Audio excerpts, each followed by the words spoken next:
Namaste. Welcome to the beginning of another live Sangha. I'm grateful to be here, as always, and I look forward to interacting with all of you. And our first guests are just arriving now.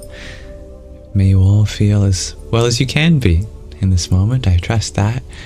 If you're not feeling like that's true for you, that's okay. If there's any difficulty in your life at this time, remember that this too shall pass. But you shall not. You are immortal consciousness. I hope to be your humble host. If there's anything I can do to make this space feel inclusive for you, let me know. Namaste, dear Hermetic vibrations. Thank you for blessing us. Starting off with today with a rose. Om Namah Shivaya. Namaskaram, dear Miyananda. Hello. If anyone has any shots, I meant thoughts. Please no shot. Any thoughts, please share them with me, I meant to say. Insights, reflections that you may have had since last time.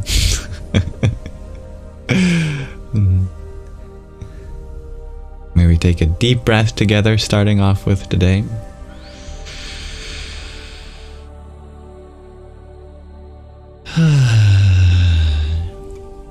Hello, dear Meena. Namaste, dearest G. Thank you, love and peace, for your rose.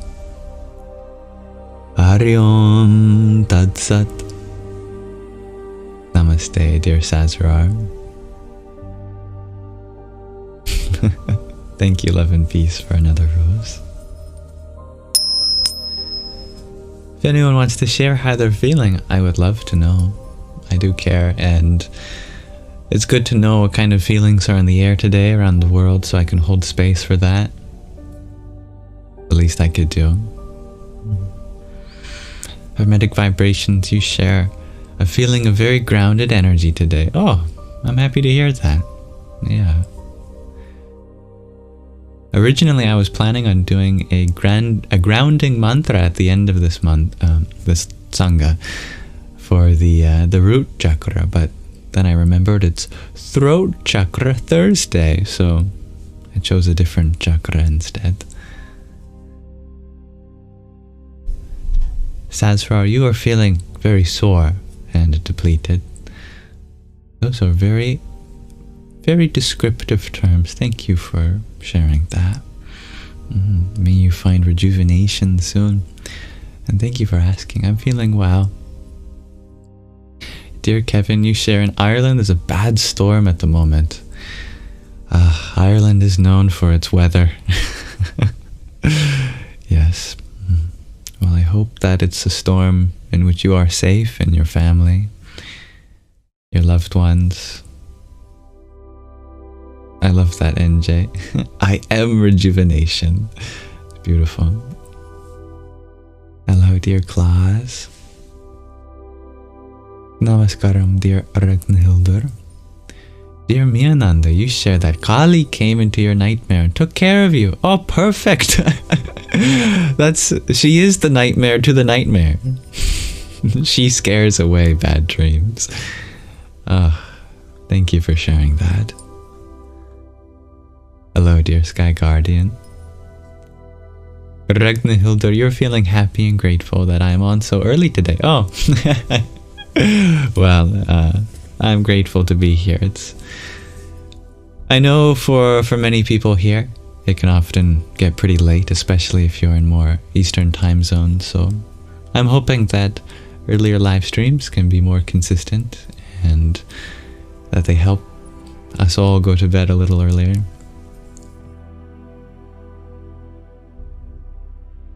Thank you, dear Roxy, for your rose. Om Dum Durgaya Nama.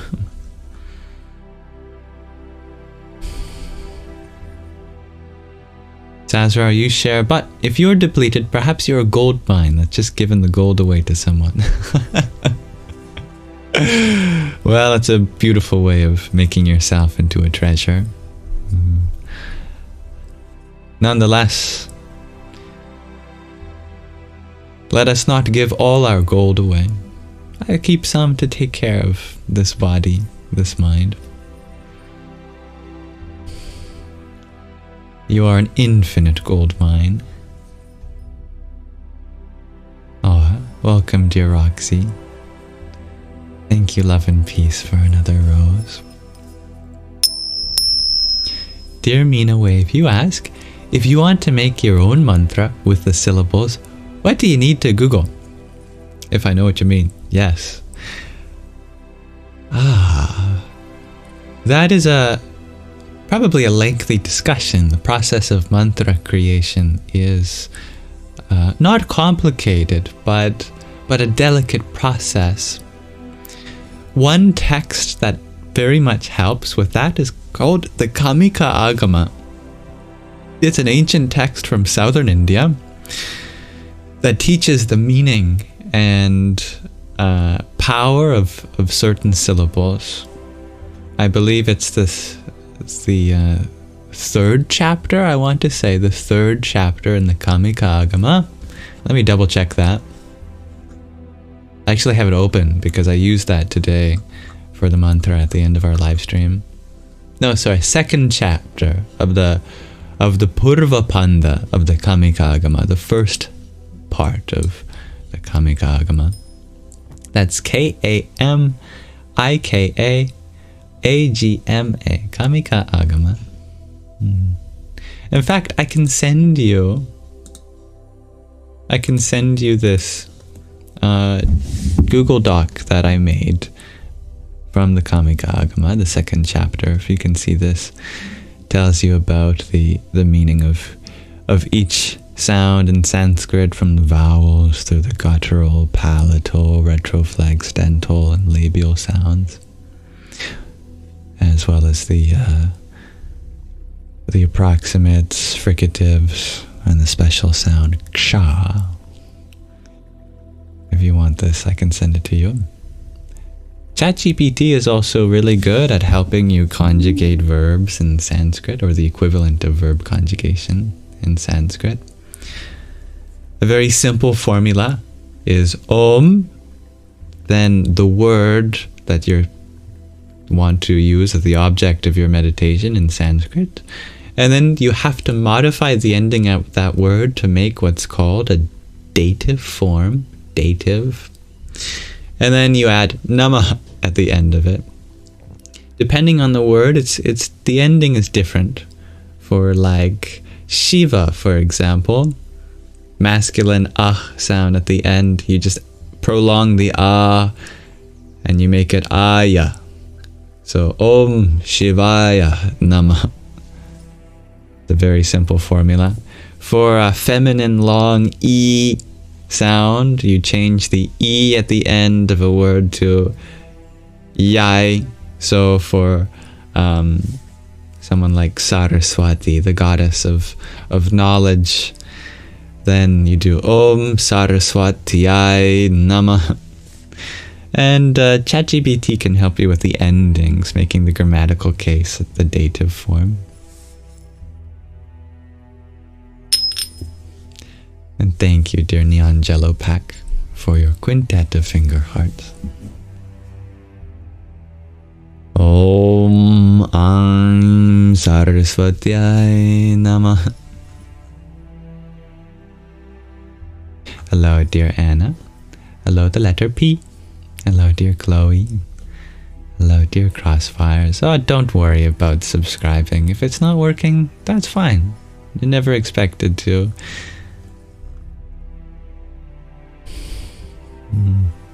Hello, dear Noor. Did I accidentally open your Google? Okay, Google. Good to see you, Goonlord. Alright, yes. Just message me, dear Meena. Not on TikTok. I don't message on this platform. But if you message me on email or Instagram, Telegram, WhatsApp, or I can put it in the Discord server. Hridaya Kasha. There's already a Sanskrit learning resource there. I can just put the PDF there. Hello, dear LMS. Kenji. Simon, you share you went to your first kirtan. You think it was? Party?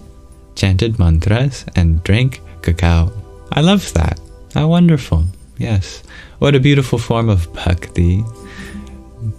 Loving devotion. Singing of the divine names. Hello, Curly Fry. Love and peace, you ask to please tell you how to deal with people depleting energy. Yes. One thing to understand is that no one is entitled to your energy, unless, of course, you have children or other dependents. Then there's a small exception there.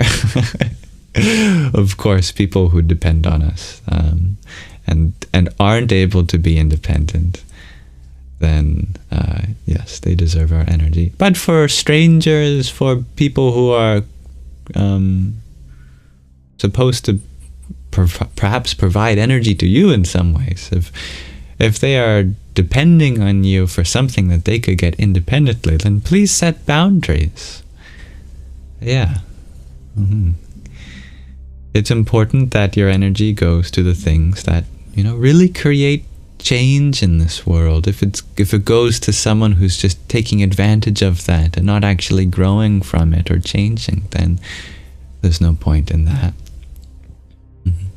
Another thing you can do is very important, called karma yoga, the practice of not identifying with your actions, that you see, not identifying with the results of your actions, that you see the outcome as in the hands of the divine.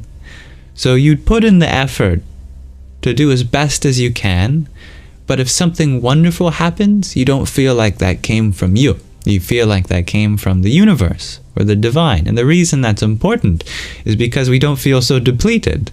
We feel like it was a grace, that we were merely an instrument to a higher power. The energy comes from an even greater source, so it doesn't come from our personal bank account of energy, so to speak. That's called non-doership, as taught in the philosophy of action called karma yoga. Reading the Bhagavad Gita, the ancient scripture, the 3rd chapter, teaches you all about that. I'm doing well, dear Chloe, though. Thank you for asking. Hello, dear Crystal. Ah, yes. We have been using many Sanskrit terms here. Saraswati is indeed the Sanskrit name for the goddess of knowledge. Not just knowledge, but art, music, dance, language. She's the goddess of divine expression. And what is knowledge, art, music, dance, language, if not divine expression in the ultimate sense? I believe the Sanskrit of her name comes from Saras, which means a body of water, a pool, and Vati, which means she who has. So Saraswati means she who has a large body of water. It's named after a mythical river in India between the Yamuna and Ganga rivers. There was once a river called Saraswati, but she has sunk deep into the earth and only surfaces every 12 years, called a Kumbh Mela, or every 12 times 12 years, called a Mahakumbh Mela, every 144 years. And guess what? That's happening right now. Once in every 2 lifetime occurrence. So when Saraswati emerges in her most powerful form. So this is her important hour, her defining hour, or few days. Hello, dear Sakshi. Speaking of Sanskrit, hello, dear Witness. Hello, Astrid. Hello, Neon Jello Pack. Sounds good, dear Mina Wave. I'll look forward to receiving your email. And I like your Sanskrit mantra, dear Chloe. Gate, gate, paragate, parasangate, bodhi swaha. Hello, Eli. Greetings, Isabella. Mina, you wonder what I'd look like with a messy top bun. I don't know if I know how to make a messy top bun. I imagine it can't be too hard. Just make a top bun and then mess it up a little bit. But I assume there's a more intelligent strategy for not knotting your hair. Hello, Donzuela. Dear Eli, you share, today you are badly triggered because you felt misunderstood by someone.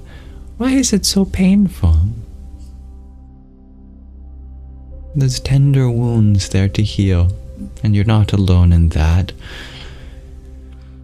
You could have something which, for all intent and purposes, is soft, like a towel.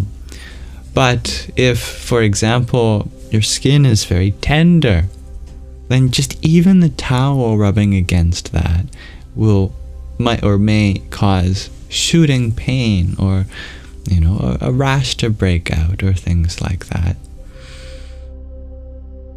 So the sensitivity is something to keep in mind, something to care for, something to be aware of.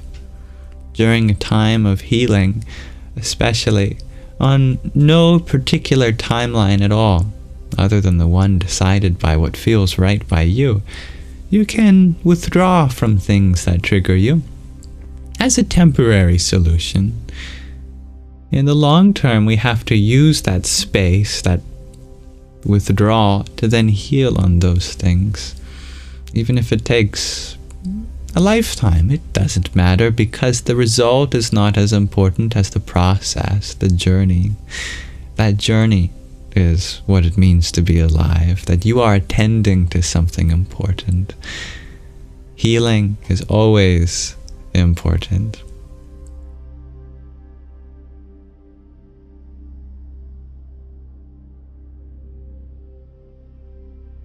Saraswati is your idol, dear Sazrar. Oh, I love her too.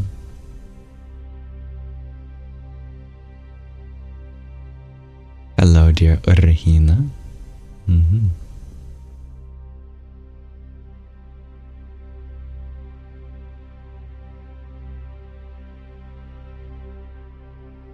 Oh, thank you, Urahina, for your heart-me.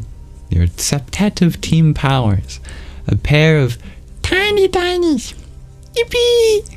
A quartet of roses. And a pair of 2025s.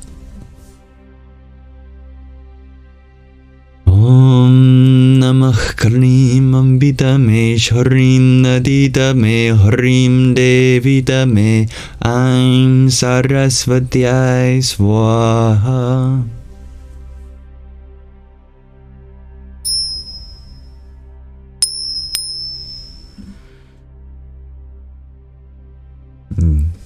Well said, dear Heath. We need to become the watcher of our own feelings and actions. Yes.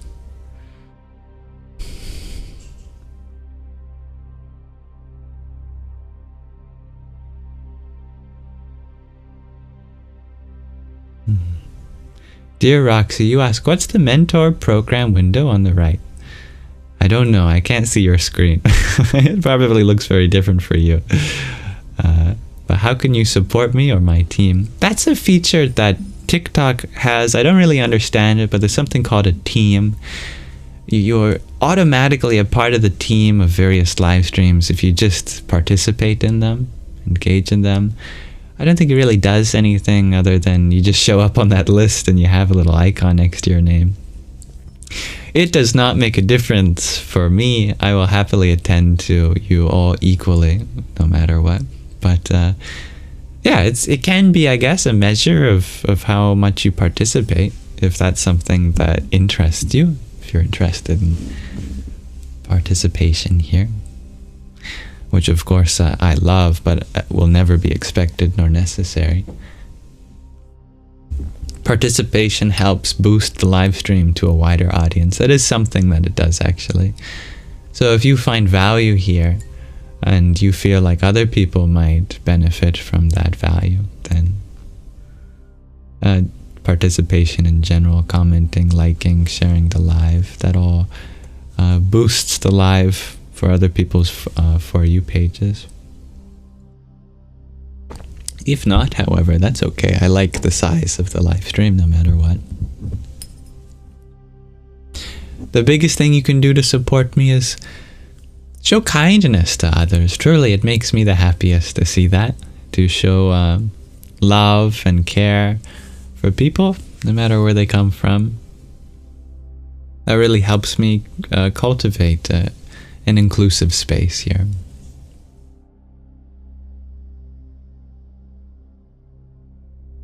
Thank you, dear Isabella, for your trio of ice cream cones. Radhe, Radhe. And dear Sazrar, thank you for your heart me. Om Ham Jum So Namah Shivaya. Thank you, Fiddleif and Smile, for sharing the live. Little Bigfoot, thank you for your trio of friendship necklaces. Om Zoom Suryaya Nama. And Rahina, thank you for your level up sparks. I've never got that gift before. That's very interesting. Thank you. Om Ram Namaschandraya. And hello, dear Mads. Sazra, you ask, how do I keep such a sharp memory? Oh, thank you. I remember so much. Is there a secret to it? I don't intentionally do any like memory practice or things like that. I don't even really write things down. Even in school, I was a terrible student in that way. I often think that if you're just really deeply present, you don't ever need to write things down. You just absorb it like a child absorbs things. If you just sit like a 5-year-old child and listen with your whole heart, it just makes a deep enough impression on you that you can call upon it when needed. But looking back on my own life, one thing that I can say has helped is my interest in mathematics, programming, and physics.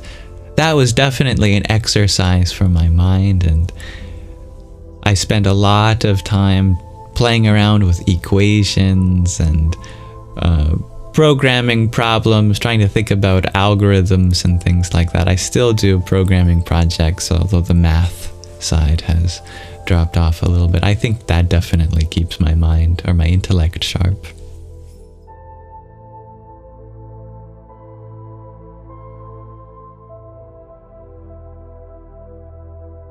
I also try to get as much sleep as I can. Sleep is so important for processing our experiences. Of course, the little Bigfoot. The letter P. You ask, what do I say about the Christ?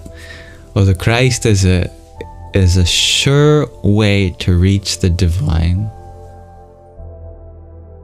Spirituality comes in many, many forms, and the flavor of spirituality that the Christ offers is so incredibly powerful. There was a beautiful being named Ramakrishna Paramahansa who lived in India about 150 years ago or more. And he was a very interesting mystic and enlightened being, and he practiced several different religions over the course of his life. And not for the purpose of converting. It wasn't like he had enough of one and then he tried another. It was like he couldn't get enough of any one religion. He was like, wow, I love the path of bhakti to Kali Ma. This is wonderful, but let me try the path of Sufi Islam. Oh, it's so wonderful. Let me try the path of Advaita Vedanta. Oh, how incredible. Let me try the path of Christianity. Of Christianity, he said that it was almost too powerful for him, because the passion of the Christ is overwhelming. If you really contemplate on the story, it is just heart-shatteringly beautiful and profound. It definitely makes a lot of sense to me why many people consider the story of Jesus to be the greatest story ever told. But That's not to say there aren't other equally valid and wonderful paths to the divine.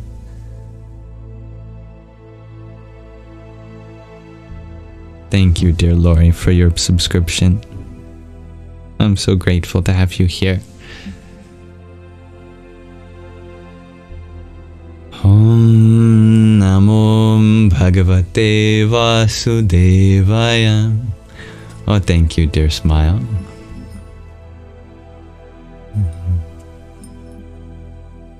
Dear Smile, you wonder, where am I from? My name, my country? Well, my name is Liam.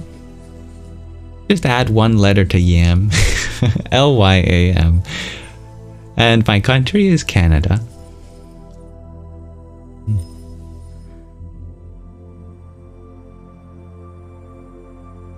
Dearest Anne, you ask, how do you calm an ADHD mind? I think you work with it, not against it. What I find to be ADHD is actually a sign, not of distraction, but of a waiting for something to truly capture their full attention. It's a sign of someone very spiritual, because if your mind is not fixated on worldly things easily, I would make the wager that it would be on spiritual things, or something that fulfills one spiritually, even if you don't realize that it's a spiritual thing for you. Such is why we have the dichotomy of both the idea that people can be distracted with ADHD at times, and at other times hyper-focused. Isn't that interesting? I think everyone who knows someone who has ADHD or has ADHD, they know that it's not all topics that they have difficulty being engaged in. In fact, I'm sure there are many topics that absolutely engage them. You can just hyper-focus on that one thing. That is a sign of someone who has probably advanced very far spiritually in their past life. And so as a means of getting back into their spirituality in this life, they're born not having such an investment in material interests or worldly things. They are meant for a different path in life.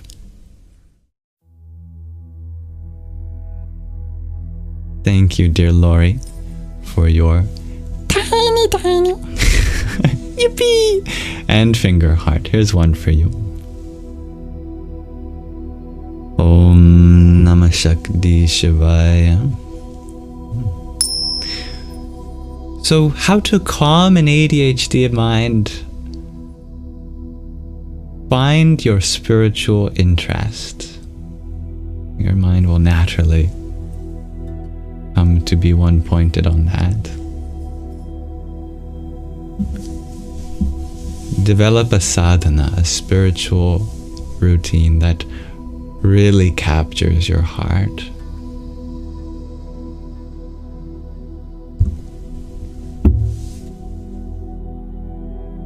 Dearest Gwendolyn, you join the discussions on neurodivergence, because sometimes you wonder if you are. I have a secret to tell you. Neurotypical people don't wonder about their neurodivergence. So, although we can't exactly diagnose ourselves unless we have proper training, it's a good rule of thumb that someone who questions the nature of their own mind is already divergent from what's typical, in a good way. Absolutely. Yogis, spiritual beings, they're always divergent in their thinking.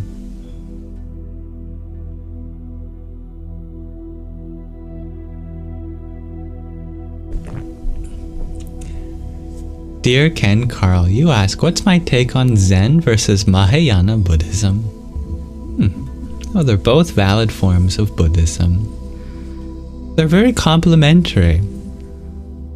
Mahayana is very expressive. The defining feature of Mahayana is that it's not about attaining enlightenment.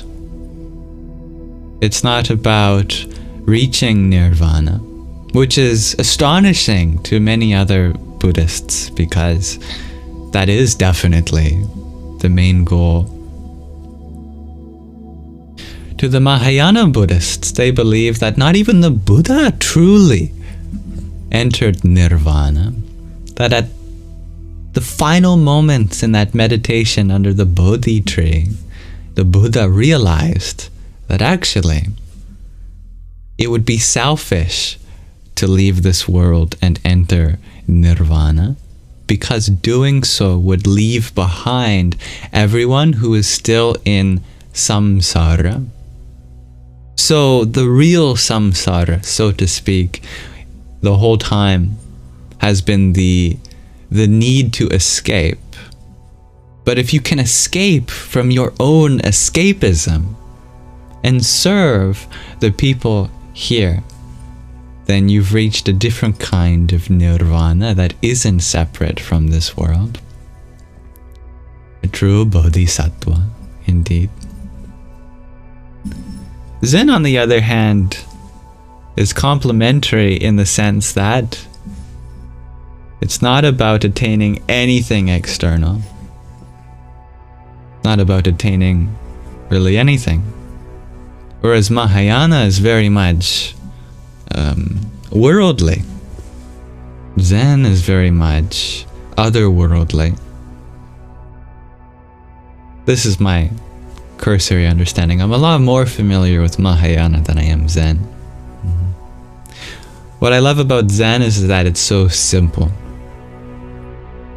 The meditation practice in Zen is just sit. And for what? No reason. You ask your Zen master, why should I sit? He says, just sit. Is there anything to meditate on? Just sit. Is there a certain way I should be sitting? Just sit. Yeah. I think it calls to a different kind of spiritual seeker. Some people love the Mahayana Bodhisattva idea. Other people love the just sit idea of Zen. Whatever calls to you, that's your practice. You like the idea of just sitting a lot. Yeah, it really simplifies it. Thank you, Fiddly, for your tiny nine. Yahoo! And Laurie, thank you for your heart me. Ram Ram. And thank you, the Oracle Reads, for sharing the live. Dear Enzo, you ask, have I had a deep non-dual realization? I cannot say a real deep when there's always something deeper, but there have been various moments of recognizing a lack of a true separation between myself and others. It has mostly been a practical thing for me, not in a mystical kind of, am I over there or am I over here? But a pragmatic, the life over there is interconnected with the life over here. And therefore, serving this has a way of affecting serving that. And serving that has a way of affecting serving this. To truly help oneself is to truly help others, and vice versa.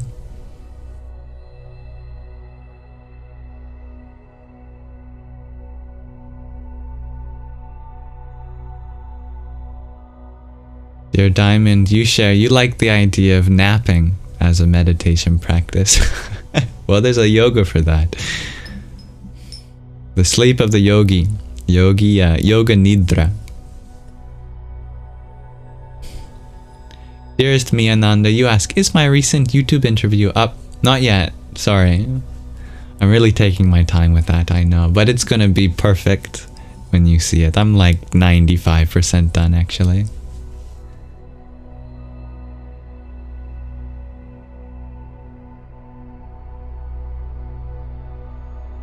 Dear Kanal, you ask, what is the difference between rebirth and reincarnation? I don't think there really is much of one. I think they're pretty used synonymously. They're used pretty synonymously. Yeah. To reincarnate does require some sort of birth process, but not necessarily a physical one. Goodbye, dear Mina. Yes, please go to sleep. The bliss of sleep. Napananda shares bubbles. Smile, you ask about Reiki yoga. Do I practice it? Oh, I've never heard of combining Reiki and yoga into a single term, but it absolutely makes sense. What you work with in Reiki is equivalent to the prana in yoga. Reiki and yoga are like chi and prana. Reiki is to yoga what chi is to prana. So pranayama yoga. Yes. I do work with it in my own body, but unless another person consents to it, I don't bother with another person's energy or asks for it. Eli, you share, you always forget, then remember, then forget again that I am you and you are me. And it is an infinite cycle of realization. It is the two powers of Shiva, the Pancha Brahma. In total there's 5. 2 of them, power to conceal one's true nature and the power to reveal one's true nature. Shiva is always dancing between the two.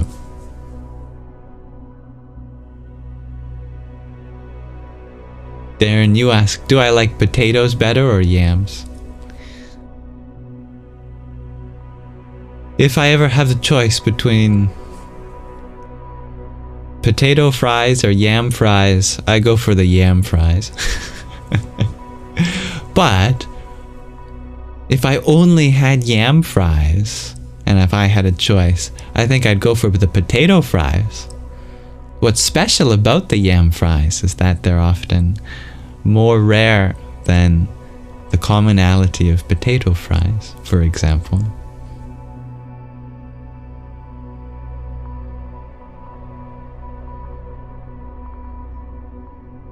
Hello, dear Papi. Guy Guardian, you ask, am I going to upload it today? The interview? We'll see. We will see. I've got a bunch of things to upload today.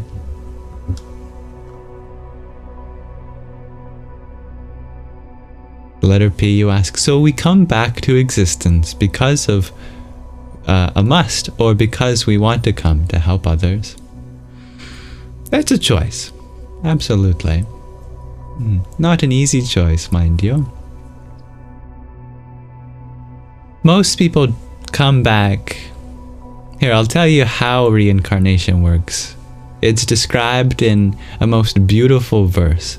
It's the 6th verse of the 8th chapter of the Bhagavad Gita. In fact, I can read it to you. I've got a couple versions of the Bhagavad Gita right here.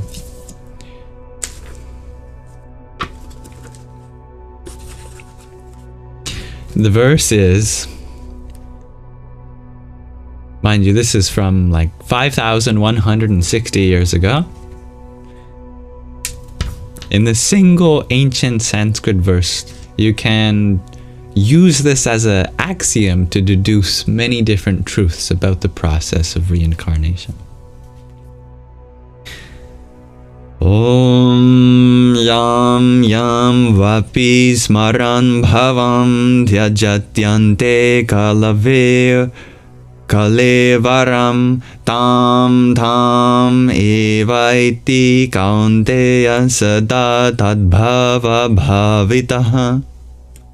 It means whatever state of being one remembers in the end, when they quit their body, O son of Kunti, that state they will attain without fail. So what matters most is the culminating thought in one's mind. You can imagine like releasing some object in empty space. Whatever the last direction that your hand was moving in before releasing that object, so that object shall travel. The last moment before release determines the trajectory. In the same way, our thoughts are like movements of awareness. Our awareness, our consciousness can only move along thoughts. That's how this system of life is determined. So whatever our culminating thought is, will be our trajectory into the afterlife, into the hereafter.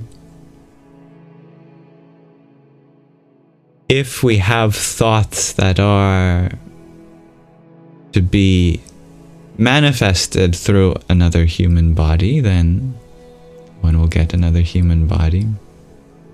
But that's very rare, actually, because there's many things that humans can do that other animals can also do. So if we want another human incarnation, we have to be very careful that our mind is beyond simple animalistic pursuits like food or shelter or mates, which you might say is pretty easy, but we've just done the same thing in a lot of our thoughts that the animals do. Instead of thinking about the next meal, we're thinking about, am I eating too much for my weight or whatever? Or is my diet good enough? I really want that slice of chocolate cake. Or we're thinking about, I want that $1 million home. Or I really want this certain life partner or whatever. All of those thoughts can be trajectories into other animal birth, which is fine. There's nothing inherently wrong with that. But there is something very precious about a human life. So what you referenced about helping others, being here to serve the world, that is something very unique to the human being, since we have the greatest capacity to be of help to the whole planet. We have all these structures in place now that if a very intelligent person or team of people got together and thought of things to help the whole world with, that we could, whereas it would be much more difficult to do so in another incarnation.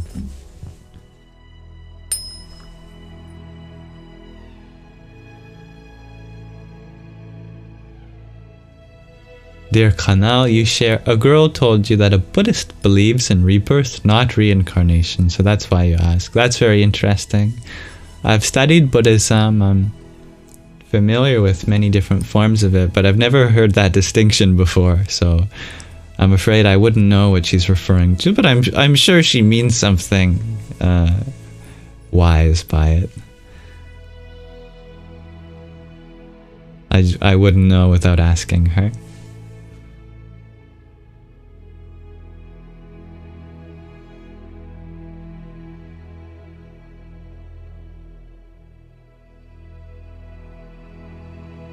Dear Tattvamasi, you ask, is it literal, or is it like a summary which will naturally be remembered at that time? You share, in Nepal, they ask people on the deathbed to say, Narayana, so that that's their last thought. Indeed, such is why people chant mantras all around the Indian subcontinent, someone's death. Every Indian knows the saying, Ram Nam Satya Hai. Which means the name of the Lord is the truth. And so when a body is being carried to the funeral pyre, they'll often be chanting Ram Nam Satya He. Is it literal? Will you become Narayana? No. But you will attain some association with Narayana, indeed. Like a devotee, for instance.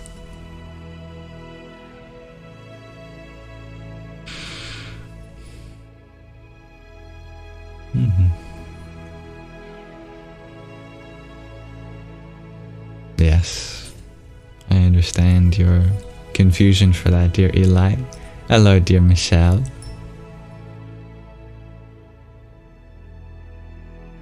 Dearest Binudha, you ask, should we be scared of the future? Of course not. No. Fear is no way to attend to the future. We have to be brave. Fear is, of course, allowed and understandable. But should we be afraid is a whole other thing. Should is not something I would describe fear to be. Something you must have. No, for the future, we should be open. We should be accepting. We should be hopeful a little bit. But not to the point of creating attachments for certain outcomes. If you just focus on how you can take care of the present moment, the future unfolds itself naturally. Hello, dear Nikki. Dear Michelle, you ask if you sent any mysterious messages last night. No, all of your messages were within the realm of ordinary. Although you are extraordinary in other ways. Thank you, Tatwamasi, for your quintet of roses. Om Krinkalikaye Nama. Dearest Laurie, thank you for another rose. Hare Krishna. Oh, nice to see you here, dear Gregorji. Isabella, thank you for your finger heart. Om Namah Shivaya. And Starlight, wow, thank you for your tiny. Yippee!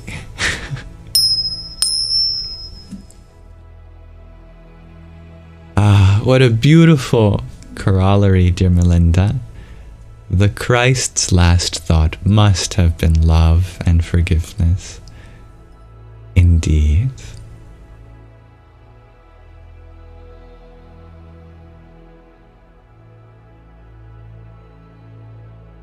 Dearest Michelle. Oh yeah, sorry. You share you fell asleep during last night. Oh, that's okay. Yeah. I'm glad you find the space to be one that is so comforting. Dear Papa, you ask about the perspective on... How can I rephrase this to ensure no filters are triggered? On a means of justice whereby the accused is unalived. There. It's not really healing. I mean, it might feel good for victims and the families of victims that, yes, finally, you know, that they're out of this world, they can rest a little easier. But then what? Are the people that have been hurt healed by that? Or if they have also been unalive, do they come back in the process?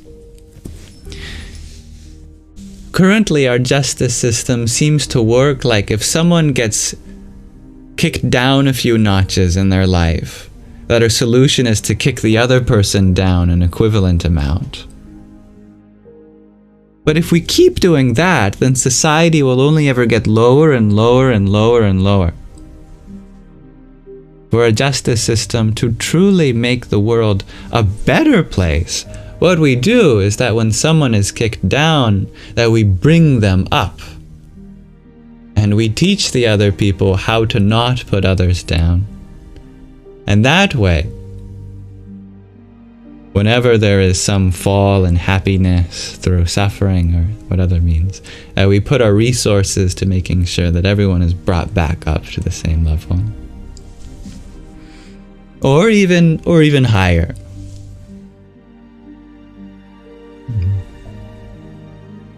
Secondly, I would say is that, interestingly, it's probably a question we should ask women. Because if anyone deserves to decide on who should be able to, if anyone has the discernment to decide who can be taken out of this life, it should be the people that bring more people into this world.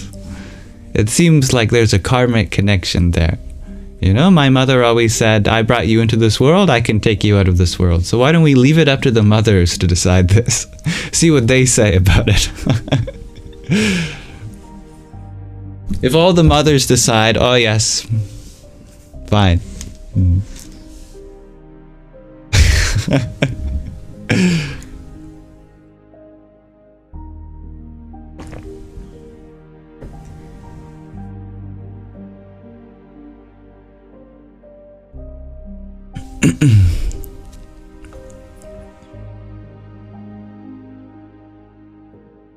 Yes, that's beautiful, dear Eli. Abolish prison. Criminals needs reform, teaching, mental health care, spiritual help, etc. Eli. Abolish prison. Criminals needs reform, teaching, mental health care, spiritual help, etc. Do let me know when my internet connection is back. Apologies for my latent internet sometimes. We're back, okay. But to answer your question, Poppy, yes, we absolutely need healing, because the reason people cause harm to others is because they haven't healed something, and so they're looking for some escape to their own pain. Nobody who is happy and healthy would ever choose to inflict harm on another person. But that's not to say we dismiss the suffering that people have. There absolutely needs to be a separation between people who may be taken advantage of and people who may take advantage of others. As some boundary set, if they need to be taken away to some place where they won't be in danger to others, then that is a duty and a responsibility in our society. But it's also our duty and responsibility in society to heal those who hurt others. Because if we can create a place where everyone is healed, then there would be no more of a chain of pain that passes on from one person to the next. Dearest David, you're wondering if I can turn the background music up a little bit. Absolutely. Yeah, just a little bit. There you go. Thank you for understanding, dear Papi.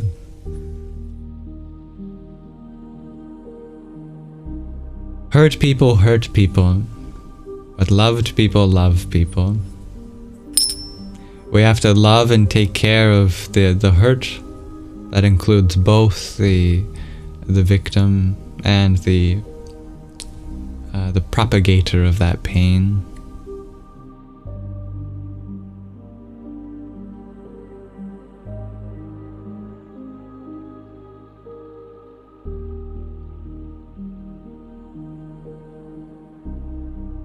Thank you, dear Shelly Belly, for your ice cream cone. Om Kang Jahnavyai Namah.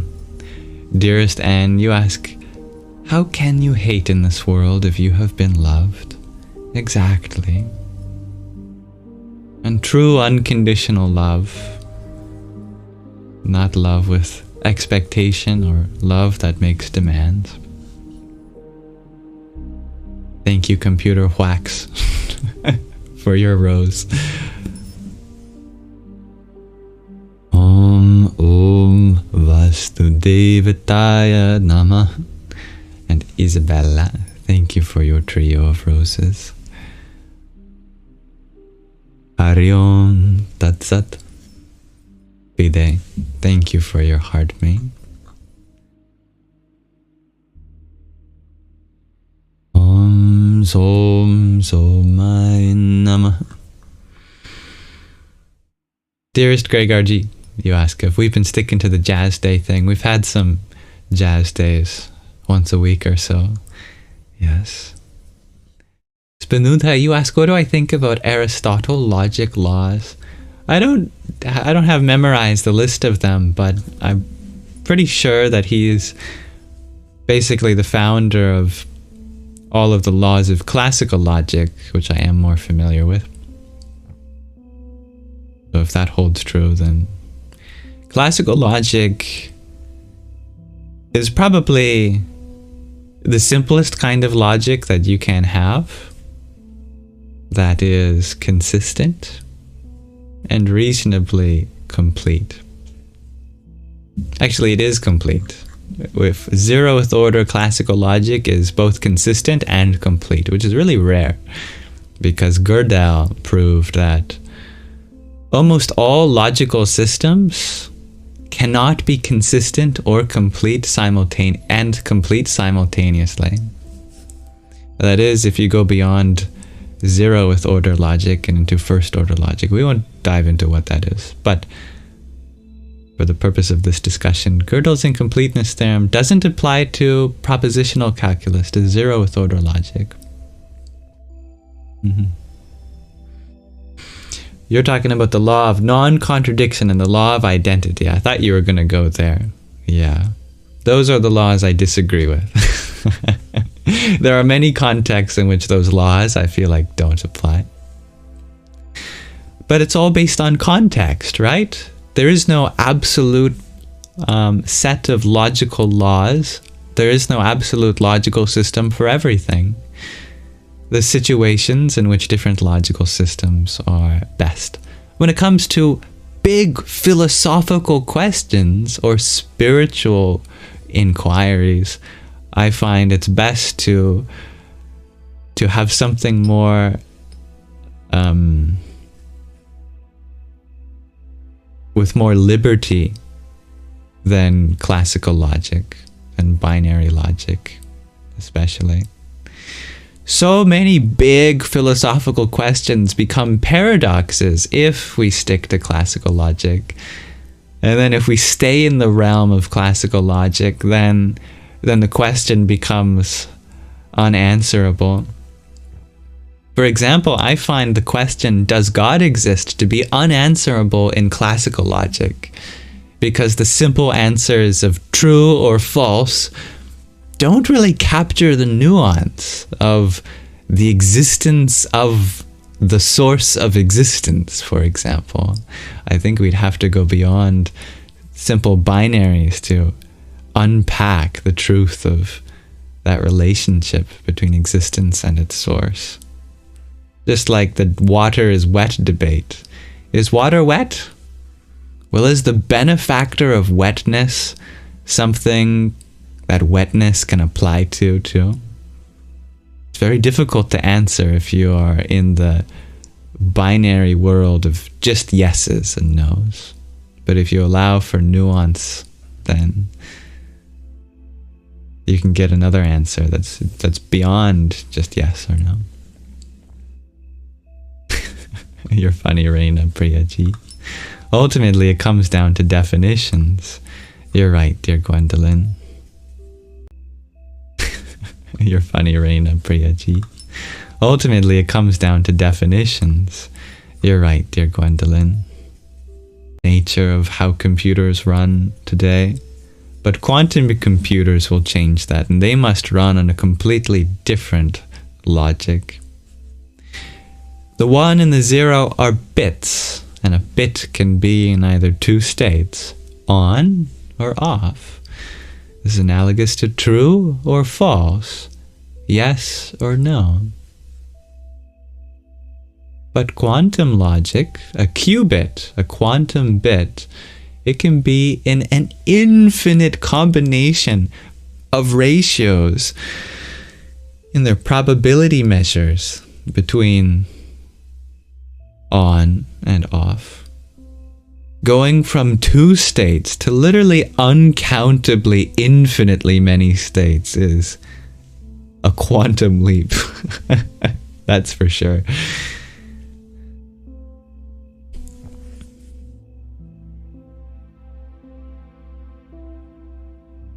I'm sure that quantum computers will absolutely change our way of understanding simple questions that used to be answered in yes or no ways.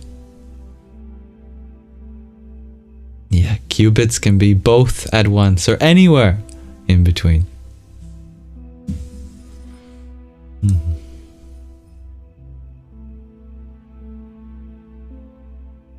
Thank you, dear Orphic Dreams, for your heart meat and flowers. Om Namo Bhagavate Rudraya. Exactly, dear Spinuta. Dear Inevitable, thank you for your finger heart. Radhe Radhe. And Harsi, thank you for your heart meat.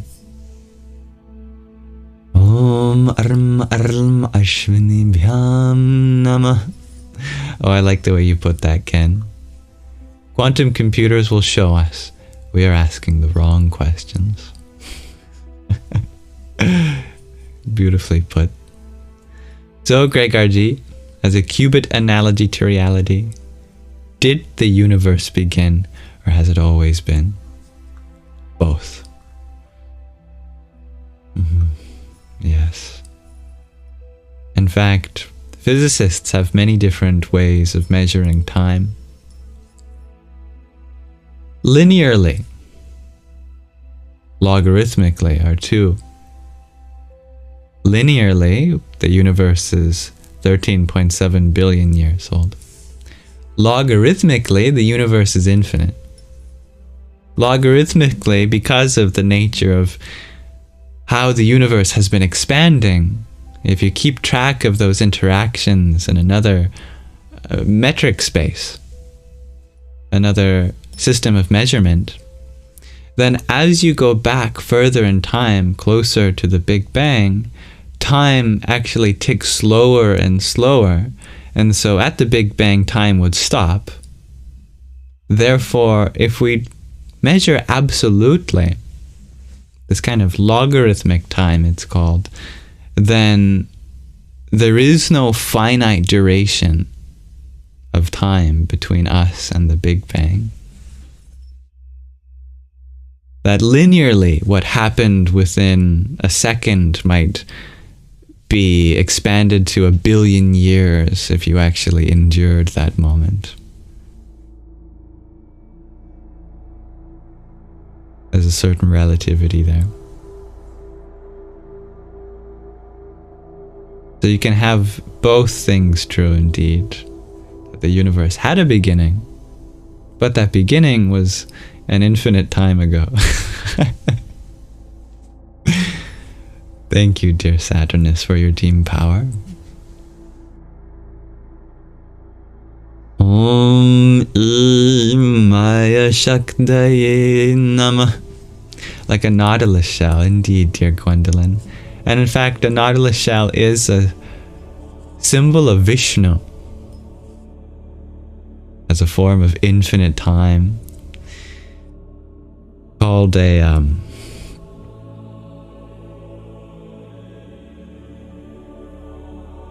I'm forgetting the name. Someone here may know the name for Vishnu as a nautilus shell.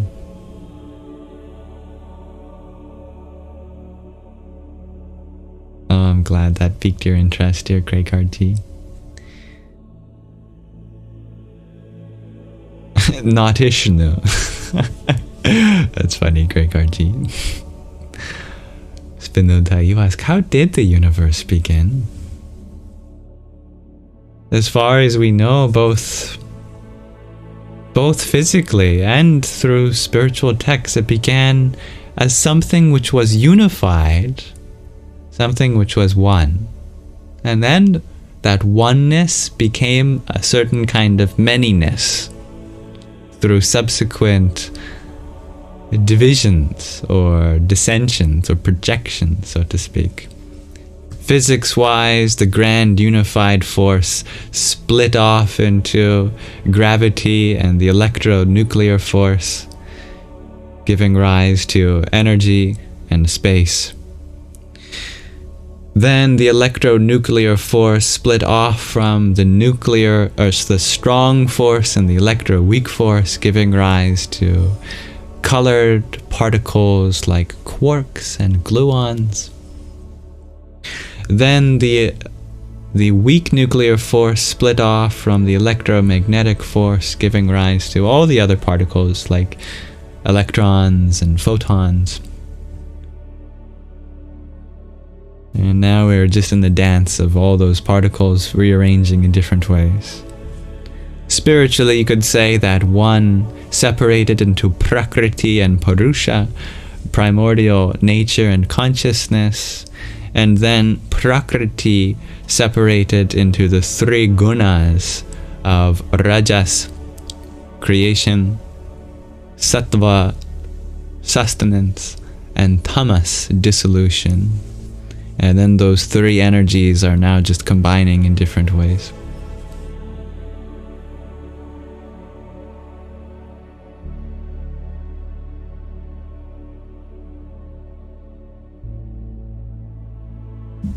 Did I mean Sangha? Asks Tattvamasi. No, I don't think so.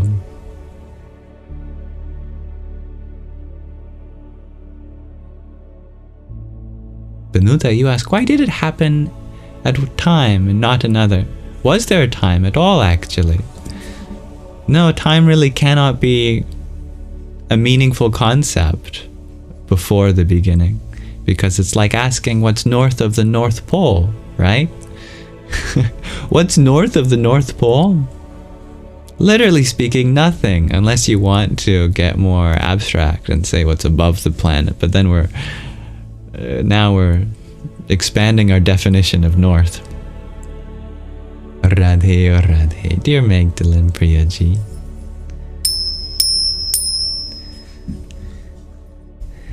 Thank you, Harisi, for your tiny, yippee! Your team chairs, team power, team bracelet, finger heart, and a 2025. Om Pram Bhairvaya Namo Namah. Benuda, you share that time began 13.7 billion years ago, about. Linearly speaking, if we keep track of the motion of the galaxies and we study the cosmic microwave background, that's the answer we get. But if we pay a little more attention to the relativity and the quantum mechanics, then the answer is not 13.7, but infinite.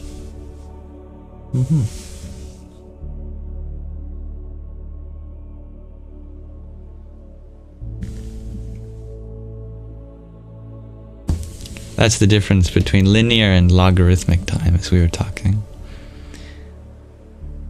Dearest mental health, you ask, what do I think about chastity? I will have to be reminded on the difference and the nuances between chastity and celibacy. Let me quickly remind myself. I often forget which these words. Chastity is a state or practice of refraining from extramarital, or especially from all intercourse. Gotcha. Yeah, that's a personal choice. Yeah. Always a personal choice. Obviously, if you want to share an intimate bond with just one person, then that's a wonderful thing. Yeah. And it should be the case that we open up a society which is more accepting of extramarital intercourse, as has been the case for the last few centuries. If we go back far enough in time, you'll find almost all cultures around the world had no problem with people exploring their sexuality. It's only in relatively recent timescales that such things were considered a sin by certain religions. But the original religions that we know of through scholarly research, most of them were in fact fertility cults, and they explored sexuality as a spiritual way of creating intimacy and unlocking higher consciousness through the climatic experience of your senses.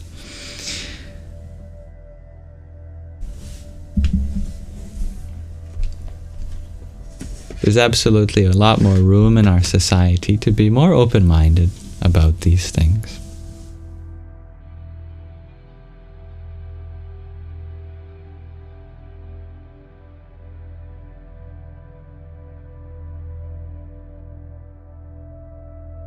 Ragnahildur, you share some Sanskrit. Panchajanya. Oh, that's 5 somethings. I don't know what the somethings are. Panchajanya. What is janya?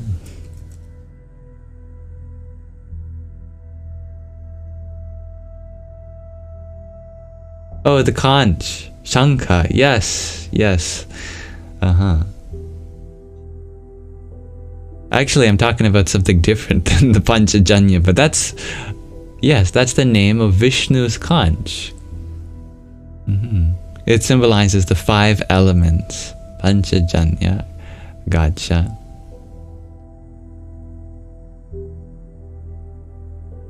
No, what I'm referring to is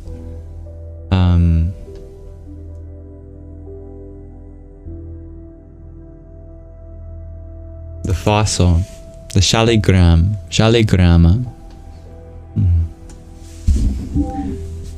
Yeah, the form of Vishnu as a fossilized shell called a shaligrama.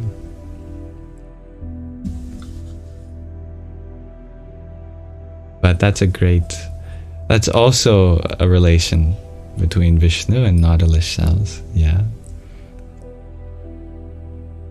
And that's what you're referring to as well, dear Tattwamasi.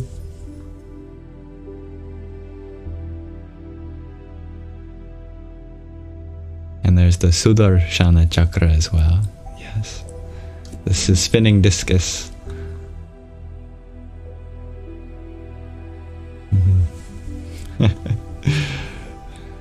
Thank you, dear Anazek, for your heart me. Om Kamalyar Mahakalikaye Nama. Dearest Dean, you ask, what's the longest maximum time period I would recommend fasting for? Probably until you start noticing that your body is unnecessarily suffering. Don't push your body past limits that are going to adversely affect your health. I can't name any time scale in particular because it's different for everyone. For many people, I wouldn't recommend fasting at all because of certain medical conditions. For other people, I would recommend just small intermittent fasting. Maybe skipping breakfast can be enough. That's what breakfast literally means, a break from your fast, because nighttime is already a fast. And speaking on that note, if you ever wanted to really have a healthy breakfast, one of the things you can do is treat it like people treat breaking fasts. You start with something really, really, really light, like literally just water with some salt or some lemon juice in it. Like I have here, actually. I've got just that drink here.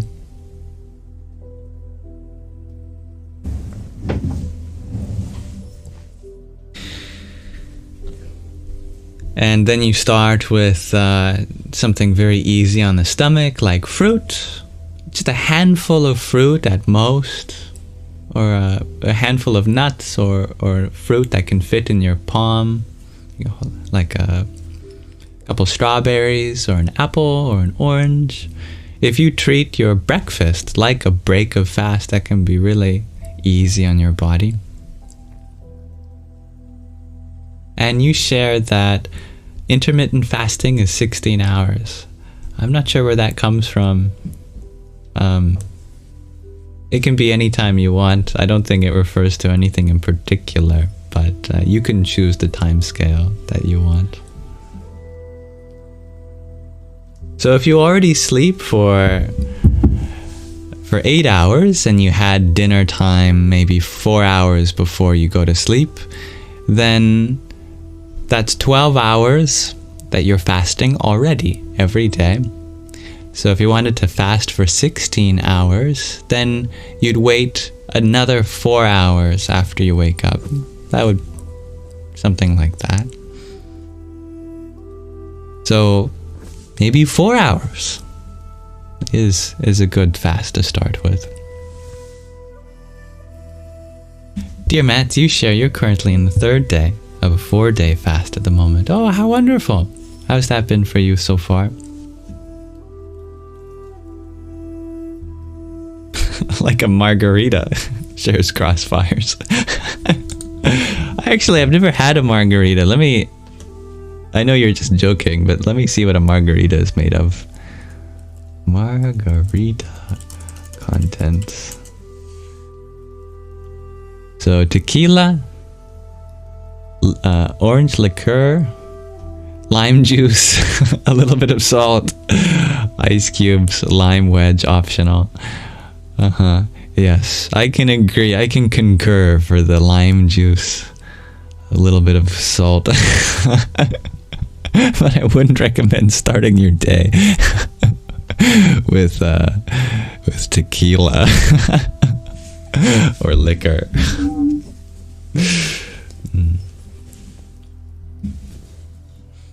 Your favorite, your Crossfires. You're funny. Maybe non-alcoholic margaritas, yeah. Although I'd be light on the sugar component, if there is one.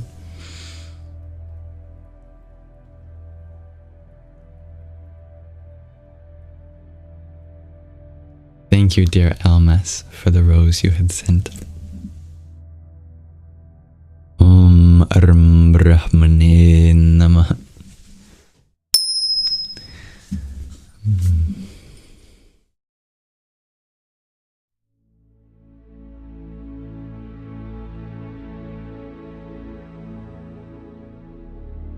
I'm not allowed to drink alcohol, says Shelley.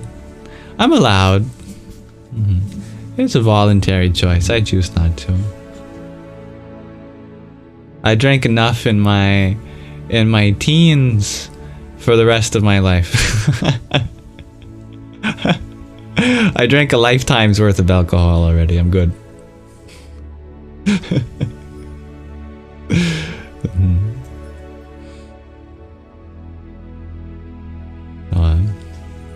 Dear Olski, you fast all the time without even meaning to.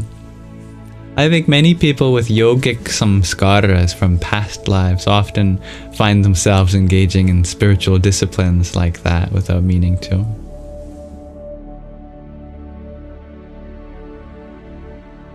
Speaking of which, dear faithful being, you never liked drinking or smoking, just tasted bad. That's good. That's a lesson that you've already completed perhaps in a past life. Dear Spinudha, you ask, what do you do if someone doesn't respect you and has crossed the line?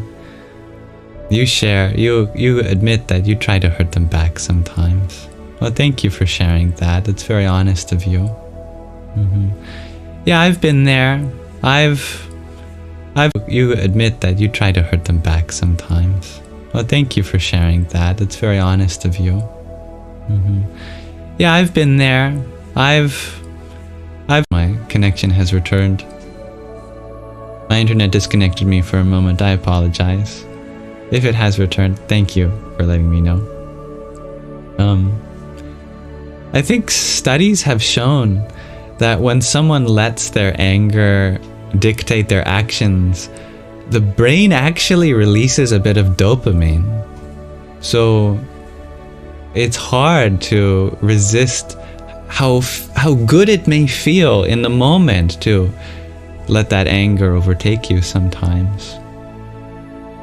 But of course, dopamine is the molecule that always promises and never yields. It's never enough, no matter what we do. And we just end up getting ourselves into more trouble, and we have more problems to solve. It's gratifying in the moment, but in the long term, it's never really fulfilling or healing or satisfying. If someone crosses a boundary, you can use anger, but not to cross theirs in return, just to uphold your own. Anger is a part of the divine feminine, and she uses that to protect things that need protecting, like children, or when it comes to our own bodies and minds, it's our insecurities, it's things that we're still healing from. It's a double-edged sword, because when we have a tool that can enforce our own boundaries, that same tool necessarily has the ability to cross other people's boundaries. So we have to be very careful that we use the tool for one thing and not the other. So what do you do when someone crosses your boundary? You set consequences that don't involve taking away from their life, but distancing yourself from theirs. That, okay, this person has shown me that it would be unhealthy to keep a certain relationship with them, so you withdraw from that. You respect your own time and space.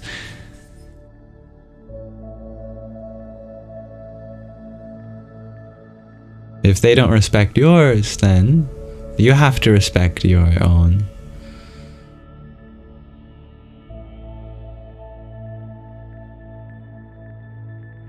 One thing you can do that's very powerful as a template for setting boundaries and maintaining them is a 3-step process where 1, you point out an observation using I statements, or you say, when you do this, that's the first step. When you do so and so, this and that. Second, using the I statement, I feel this way. It makes me feel this way. And thirdly, you ask, would it be possible for you to do this, some compromise? For example, let's say someone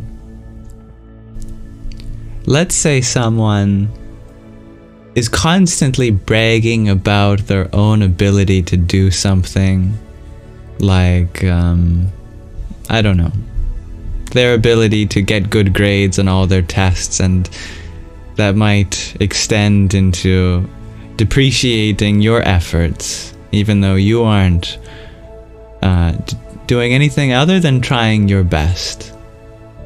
You can say, you know, when I hear you talk about all the grades that you get in relation to mine, it makes me feel like that I'm not as good of a student as you are. Would it be possible for you to help me get better grades rather than criticizing mine? So a wonderful thing you can do with a boundary is open up another kind of dynamic. This dynamic isn't working for me. This kind of criticization, I don't like that. But clearly you have something that you feel is more experienced than me. Why don't you share that with me? I would be happy to learn from you. That's just one example, but we could take it many different ways with different examples. That 3-step process is, it's very effective. And thank you, dear Derek, for your tiny Yahoo! Hello, dear Coyote. Nice to see you again. Dear Vavi, Welcome back. You ask, am I vegan? You're considering trying it. I am not vegan, but I try for a Sattvic diet. A Sattvic diet is very close to being vegan. Let me switch to the Manana scene. We actually have yet to read our book today, but I can explain to you the differences.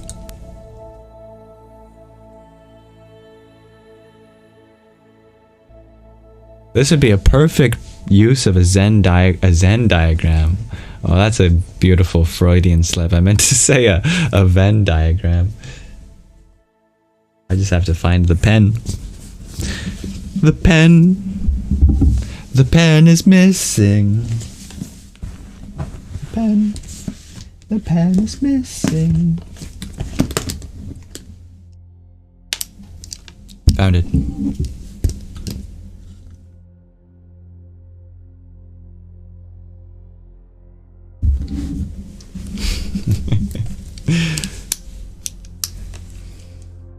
By the way, as a preface to this conversation, whenever diets are talked about, it's always different for the individual and their body. Please listen to your own and know that nothing I say is necessarily applicable for everyone.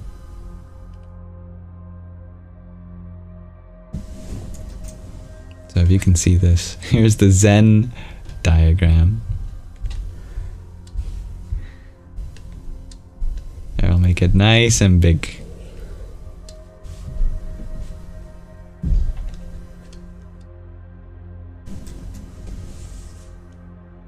This circle will represent being vegan, and this circle will represent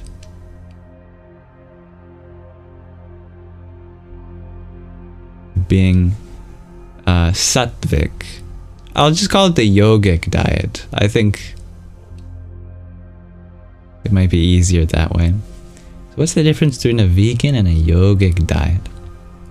Well, let's talk first about what they share as similarities. Both vegan and yogic diets are vegetarian. Neither includes meat or eggs, for instance.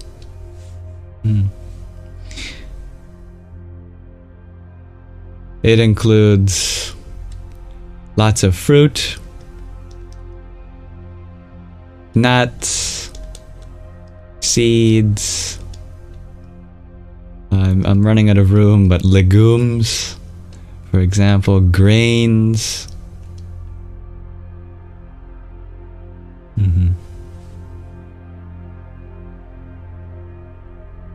But there are differences. For example, a vegan diet includes things that are not yogic. Namely, really spicy food. Really spicy food can be vegan but not yogic. Garlic, not yogic. And onions. Also caffeine. Things like these. These are technically vegan, but not yogic. And there is one thing that is yogic, but not vegan. Or a couple things, really. I don't actually know what people consider honey to be, but I'll just put it on this side. Conservatively, honey is allowed. And ethically sourced dairy. Ethically sourced. That's kind of the biggest difference. Sourced dairy.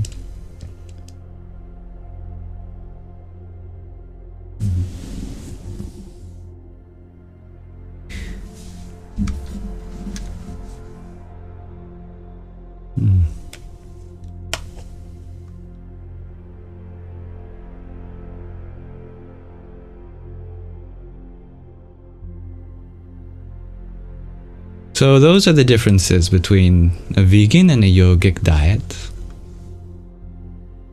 if you're interested. So I am not vegan, and I'm not a perfect yogi, because I still sometimes eat garlic and onions.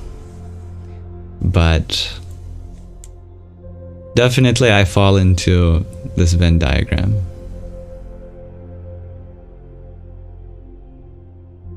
And that came natural. Is tomato yogic? Asks Tattvamasi. Some people say it's not Sattvic. I don't see how it's not. I've never had a problem, and I've never had tomato and noticed that I was getting rajasic experiences from it. Unlike onion and garlic, I can absolutely understand. But tomato, I think, is fine. So none of these decisions for me were even really decisions. It just was a natural process of attending to my own spiritual journey. It was never one day I went, okay, all right, I believe I can give this one thing up. All right, I'm going to do it. Whew, I've decided now. For the rest of my days, I'm not going to eat this. That never happened to me. It was never a decision like that. It was just a natural kind of gradient. Today I'm trusting in my body's desire to eat more fruits and vegetables and things like that. And then it was a natural transition like that. And one day it just kind of came that I never felt like eating other things again. Never a decision, but just paying attention to what the body and mind needs.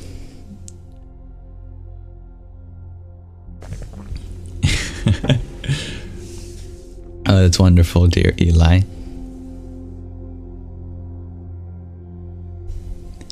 Matthew asks, what is the reason yogis don't eat garlic and onion?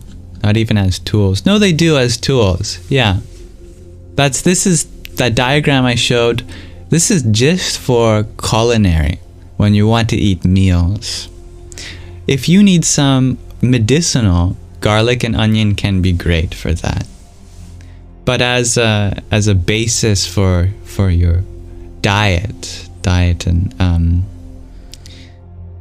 culinary wise, garlic and onion are excluded. The reason is Ayurveda. Ayurveda is the science of health stemming from the ancient spiritual scriptures called the Vedas.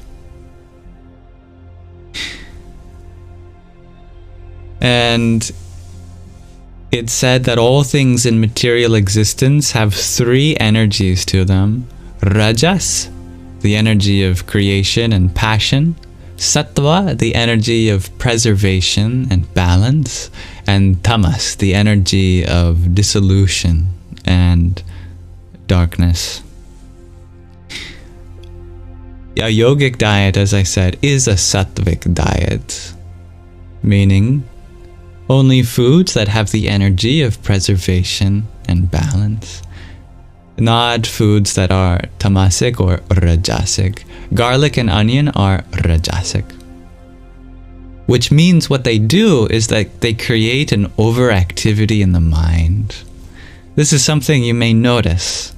After you eat garlic or onion, your mind gets a little chaotic. It's not like an energy boost per se, but the mind becomes a little cloudy, a little sporadic, a little scattered. If you pay attention to this, it's very noticeable. Tamasic foods, on the other hand, they do the opposite. They make the mind more lethargic, a little slower. So sattvic foods are in between that, and they lead to a very clear, consistent, and steady mind. And I think this is all intuitive to some extent. You all know that if you eat an apple, you're not going to need a food coma to process that apple, nor are you going to feel anything other than, the body has a very easy time processing that apple, and the effect on the mind is very consistent.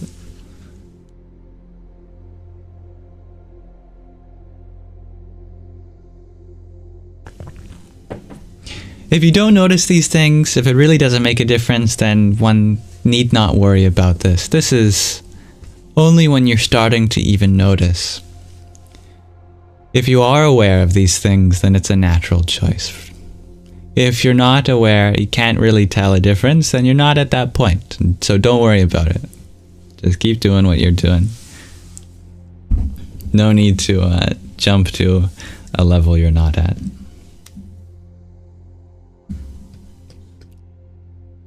Dearest Crystal, you ask, what do I eat for breakfast? I don't actually. I've never really had breakfasts. For example, it's 6 p.m. where I live, and the only thing I've had is this water today with salt, lemon juice, and some garlic powder in it.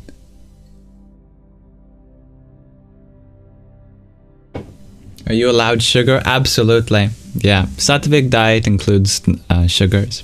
There are many different kinds of sugars. Sugar isn't one molecule, it's a whole class of molecules. They end in the "-ose" prefix. There's glucose, sucrose, fructose, galactose, lactose is one of them. Not all of them are healthy. For example, lactose is a terrible sugar. As anyone with a lactose intolerance will tell you.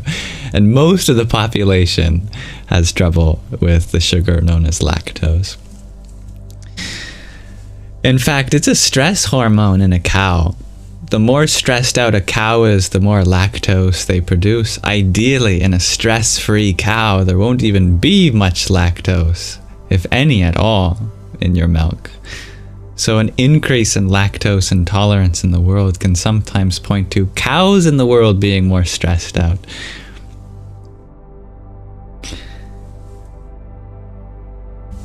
If you keep a cow stress-free, you don't have to worry about that. Glucose is also not a very healthy sugar. It's the processed, refined sugar. But fructose is a great sugar. That's the sugar that comes from fruit. So, things made out of fruit, pies, various desserts that are based in fruits, fruit leather, things like that. All those sweet treats that are based on the sweetness of fructose. That's absolutely a wonderful part of the Sattvic diet. In fact, it's even recommended that you get a good amount of fructose.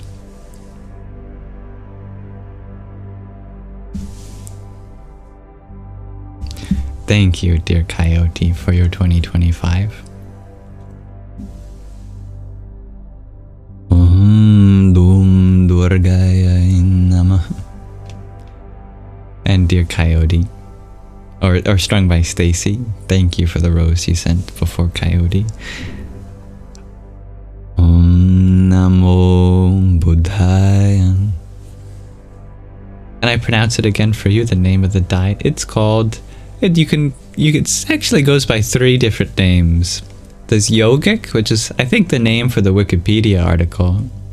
Yogic, Sattvic, Sattvic, Sattvic, or Ayurvedic is also another synonym for that.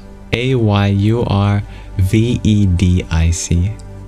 Yogic, Sattvic, or Ayurvedic. All 3 are Sanskrit terms. Dalita, thank you for your heart, mate. Harim Namah Shivaya. Dearest brave Bella, thank you for your finger heart. Om Namah Shivaya. This is the diet that the yogis for thousands of years have done for their spiritual journeys. If you're not a yogi, don't worry about it. But if you're interested in that sort of thing, it's a good reference for you. Thank you, Jarrett, for your heart, me. Om Pram Hanumate Namah. And thank you for putting it in chat, dear Crystal. I love that, Eli. Naturally, cows live for 20 years. You would love to own your own so you could make sure it was happy. I like your empathy for animals.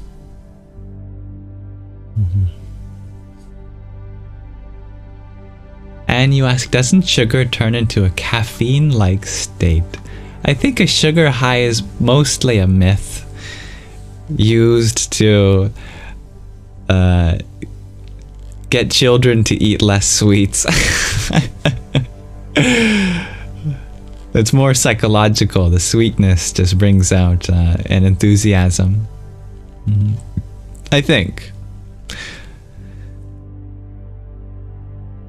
The body does use sugar as an energy source. Sugar combines with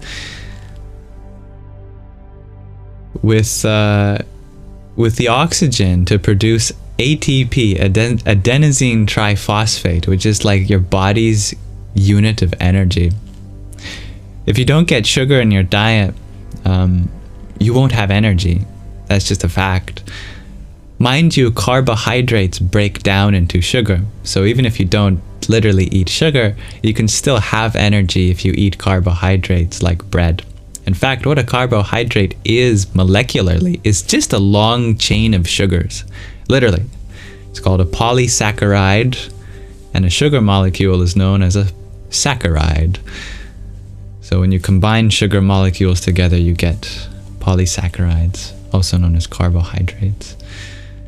So you absolutely need a sugar source in your body. No ATP means your muscles won't move. At the very least, you have carbs, but that's a long-term sugar source.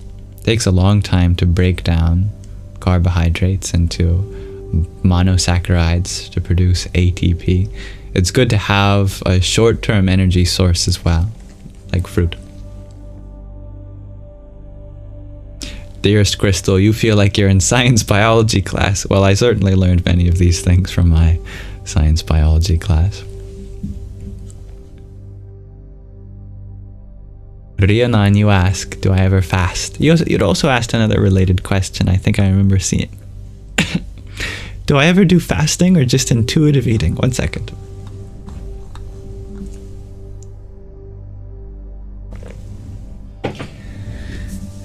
I do intuitive eating, and that just happens to be intermittent fasting simultaneously. I find so many spiritual practices, they just happen as a natural consequence of getting deeper into spirituality. Greg RG, you share, so bread is just one big sugar crystal. In some sense, well, a sugar crystal is a little different from other crystals because the sugar molecules are not molecularly bonded in the same way that carbohydrates are, but nor are carbohydrates stacked in neat ways in bread. It's very much chaotic, but I see where you went with that, and yeah, in a sense I know what you mean. There's truth in that. Little Black Muse, you ask then, so bread isn't good for us? I understand where that question comes from, because we live in a society where we are really big on cutting out sugars. And so if I tell you that bread is just made up of sugar, the molecules combine to form polysaccharides, then that must imply that you should cut out bread, right? So no. Simple solution is that sugar isn't actually bad. It's the type of sugar. Bread is a very good type of long-term stored sugar. What we should be cutting out is things like glucose, lactose. Those sugars aren't very good, but engage in sugars like fructose and also carbohydrates like bread.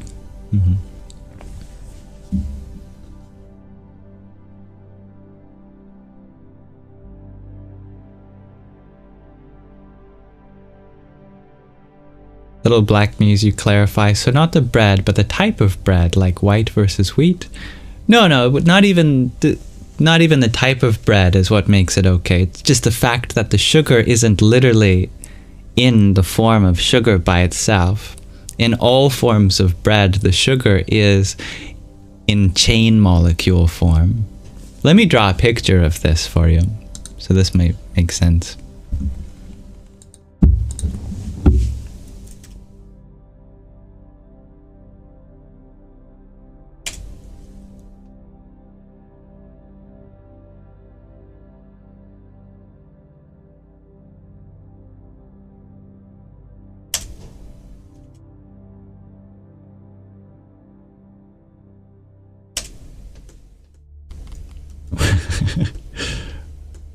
Well, that's one way of clearing the whiteboard. Just move the whiteness away.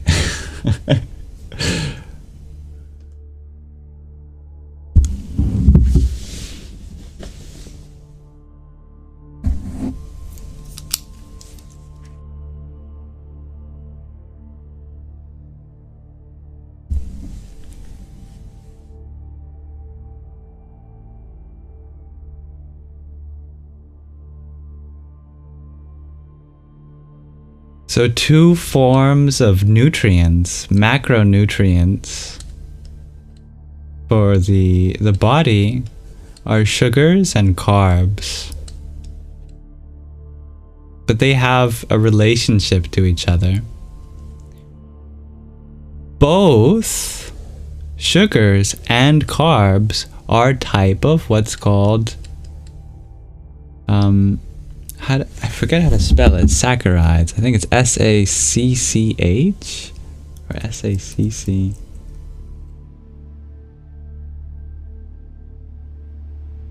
S-A-C-C. Yeah.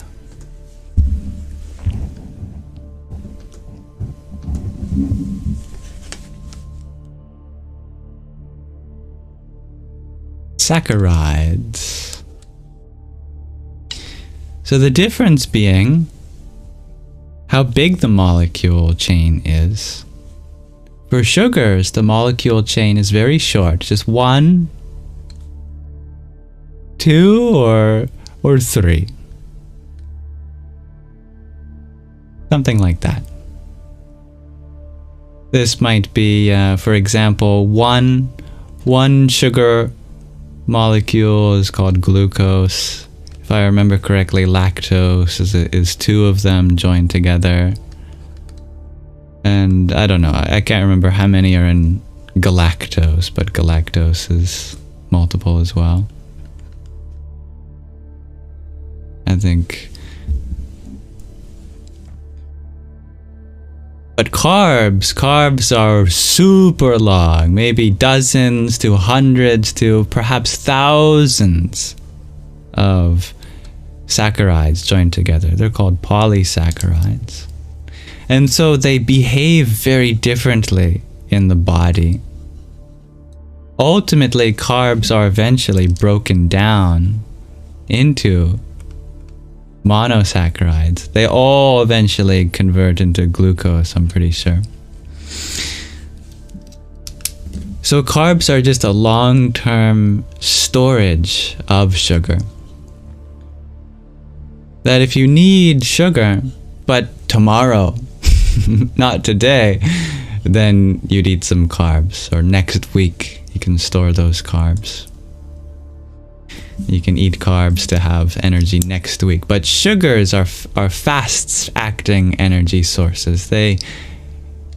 If they're needed, they get immediately converted with oxygen in the blood to adenosine triphosphate, ATP, which, as I said, is the body's energy source. To move all your muscles and perform all of your organs' functions, you need that. So there needs to be a balance. If you eat only sugars, then my goodness, then you'll never have a long-term energy source. But if you eat only carbs, my goodness, you'll never have a short-term energy source. So it's good to have both. So bread, for example, is not made up of sugars, but made up of carbs.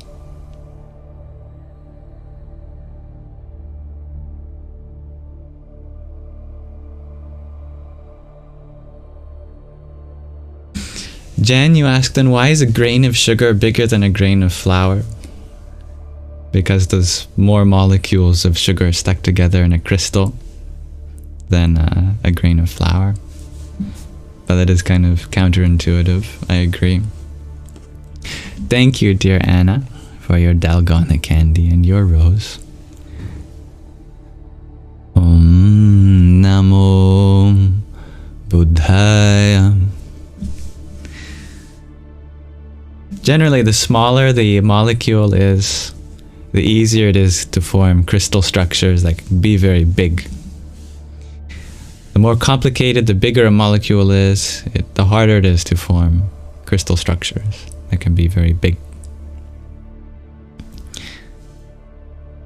Thank you, dear Jan, for your heart me as well. Om Mani Padme Hum.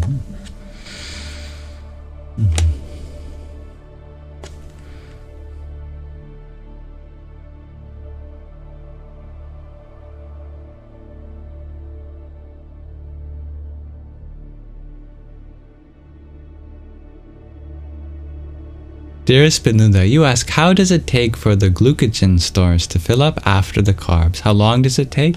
Is that the question? Or how does that happen? I don't know. I'm not a nutritionist. I just know my macronutrients. So that's about the extent that I can go on this discussion.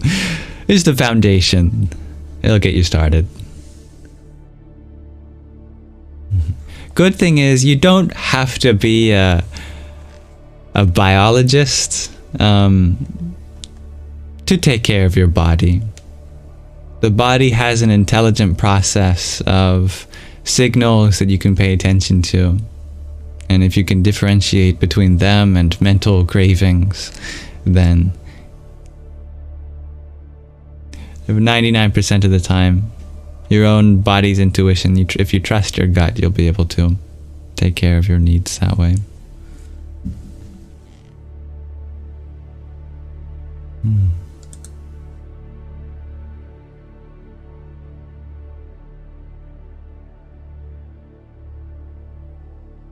Thank you, Up the Freeway, for your heart me too. Om Namo Bhagavate Vasudevaya. Dear Mats, you share, ask Mataji what's the best energy fuel for the body and brain between sugar and ketones. You feel free to ask her. She's in the Discord server 24/7.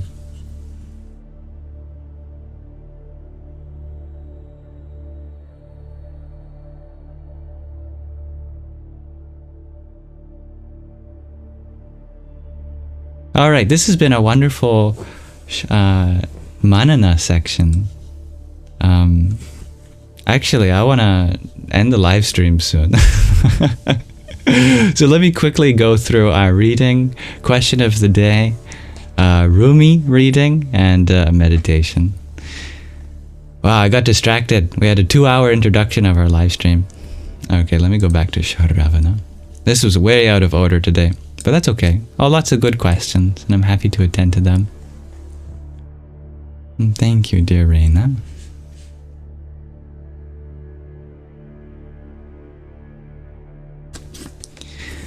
All right. Let's continue where we left off in the journey home.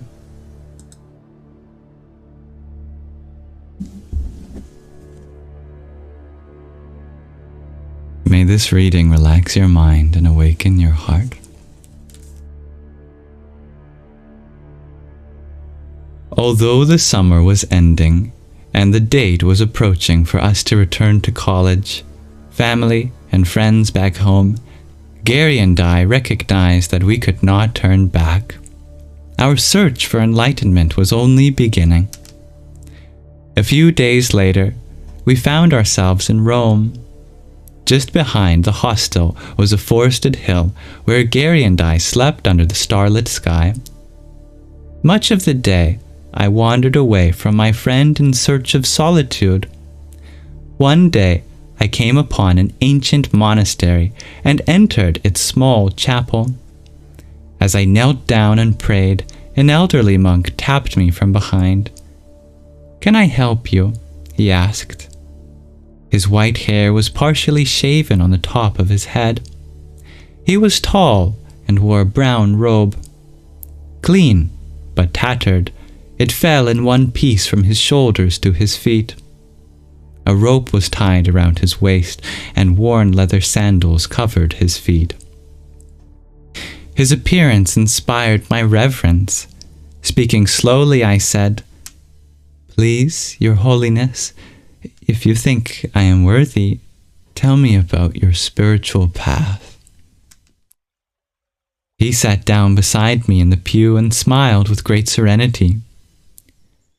"I was raised in an aristocratic family," he began in a soft and deep voice.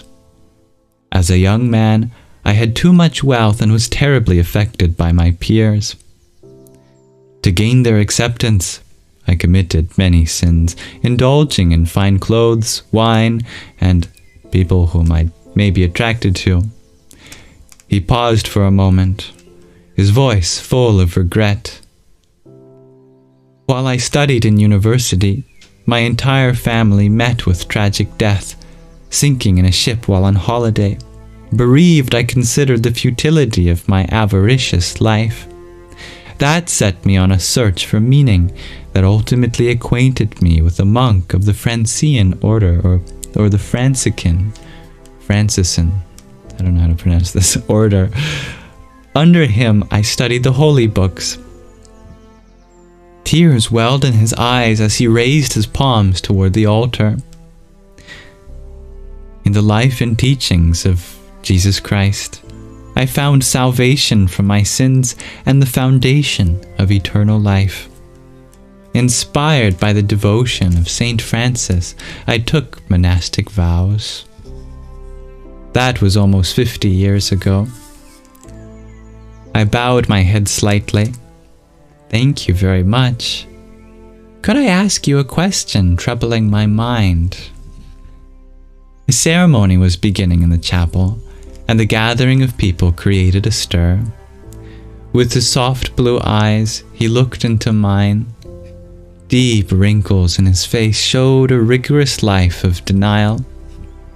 But his semi-toothless smile radiated a subtle joy that was the mystery of his life. "The service is soon to begin. Please, follow me." He led me through a narrow corridor and down stone steps into pitch darkness. He lit a lantern, and we edged forward into an underground tunnel, perhaps 4 feet in width. The walls of that tunnel were ancient stones, the ceiling low, and the smell damp and musty. A bat screeched past my face. In the gloom, the monk murmured, "I am taking you to a place where I love to pray." His words echoed against the stone, as did our footsteps. We entered a secluded chamber. The dancing flame of the lantern dimly illuminated the 8x8 cell, which held only a wooden crucifix on the wall and a wooden bench. Smiling, he inquired, "Is this quiet enough for you?" I felt blessed to be there and told him so. We sat down on the bench and the monk set the lantern down between us. Then I revealed something that had been on my mind since I'd arrived in Europe. I'm from a Jewish family, and I honor our faith. As a child, my heart was affected by my grandfather's devotion to Judaism. I gained inspiration and wisdom from my study of the Holy Torah and Kabbalah as I was traveling. At the same time, the life and teachings of Jesus moved my heart to tears. His wisdom, compassion, and love for God deeply affect me. I became a little nervous, as I had never openly spoken these thoughts to anyone, but the monk reassured me with gentle eyes. I continued, "History tells of the persecution of Jews at the hands of Christians. There are Christians who despise Jews as the killers of Jesus, and I've personally had to bear the brunt of such sentiments.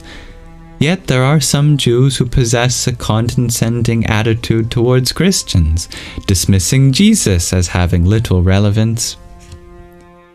Flashbacks of my past interrupted my speech.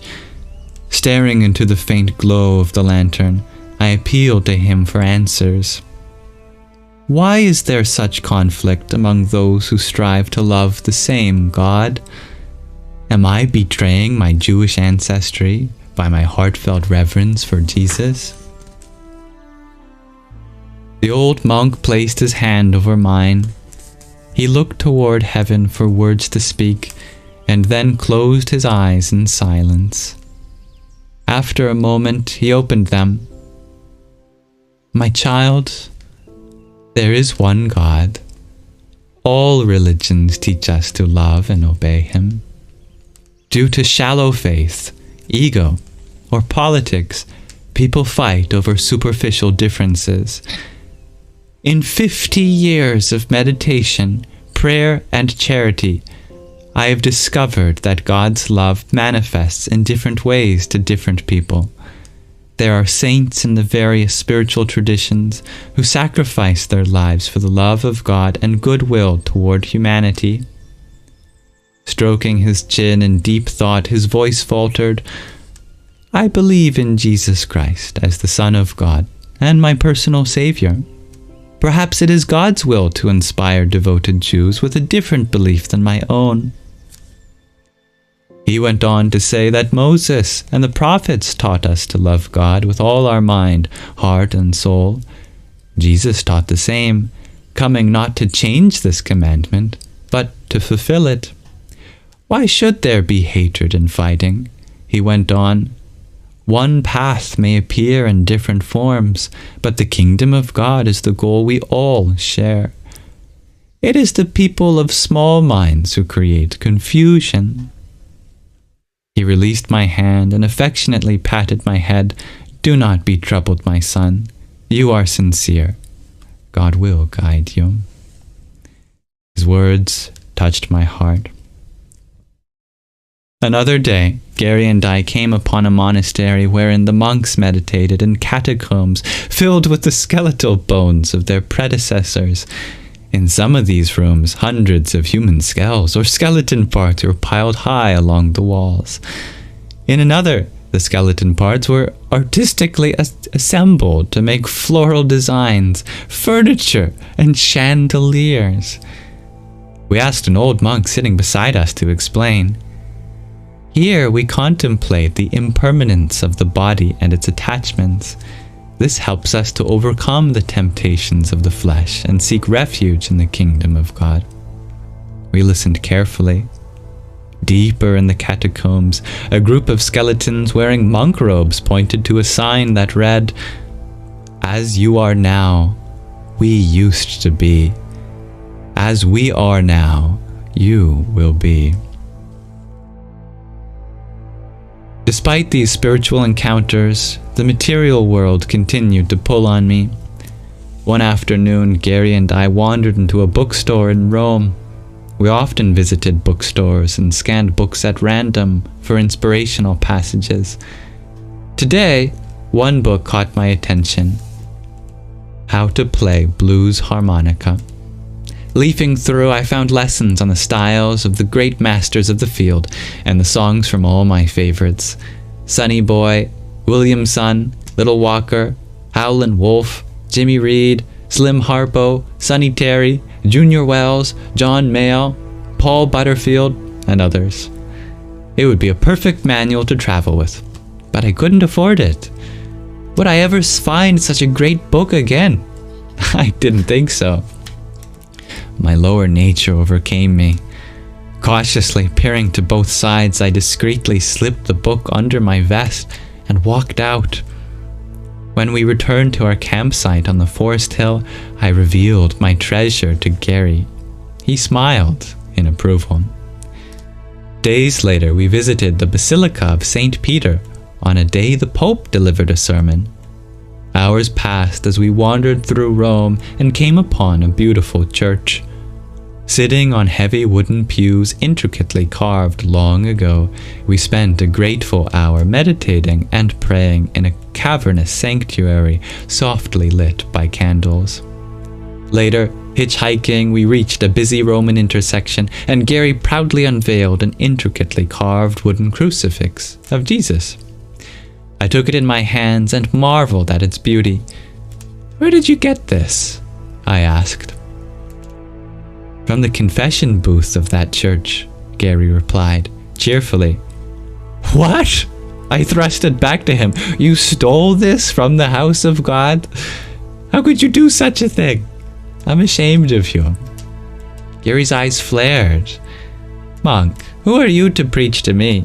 Didn't you steal that harmonica book? Don't be a hypocrite." He was right. I felt ashamed and defeated. I had no right to criticize him, but had to speak my mind. Yes, I stole it, but from a money-making business, not from a holy place. Gary's passions were high. Above the noise of the traffic, he protested. "The church is one of the biggest money-making businesses in the world. They make billions of dollars, while that bookstore is probably owned by a religious man struggling to make ends meet." As we argued, a crowd of pedestrians circled around us, and cars stopped to view the conflict. I strained to speak over the roar of the buses. "Maybe you're right, but we still worshipped God in that church. I can't bear that you stole from that place of all places. Please, brother, bring it back. Do this for me." Gary's rage melted into a calm smile. He embraced me and, apologizing, agreed to return the cross. "I'm sorry too, Gary. I know I'm wrong, but thank you very much." Gary and I hitchhiked back to the church to return the stolen crucifix. It wasn't until night that we returned to our camp in the woods. We laughed about our dispute, agreeing that it had deepened our connection and proved our loyalty to each other. While lying on my back inside my sleeping bag, I gazed into the stars and fretted. "I'm a hypocrite. Was it not hypocrites that nailed Jesus to that crucifix? How dishonest is it to preach but not practice?" Breaking the silence, as if reading my mind, Gary said, "Monk, please don't return that harmonica book. Everyone likes the new songs you're playing."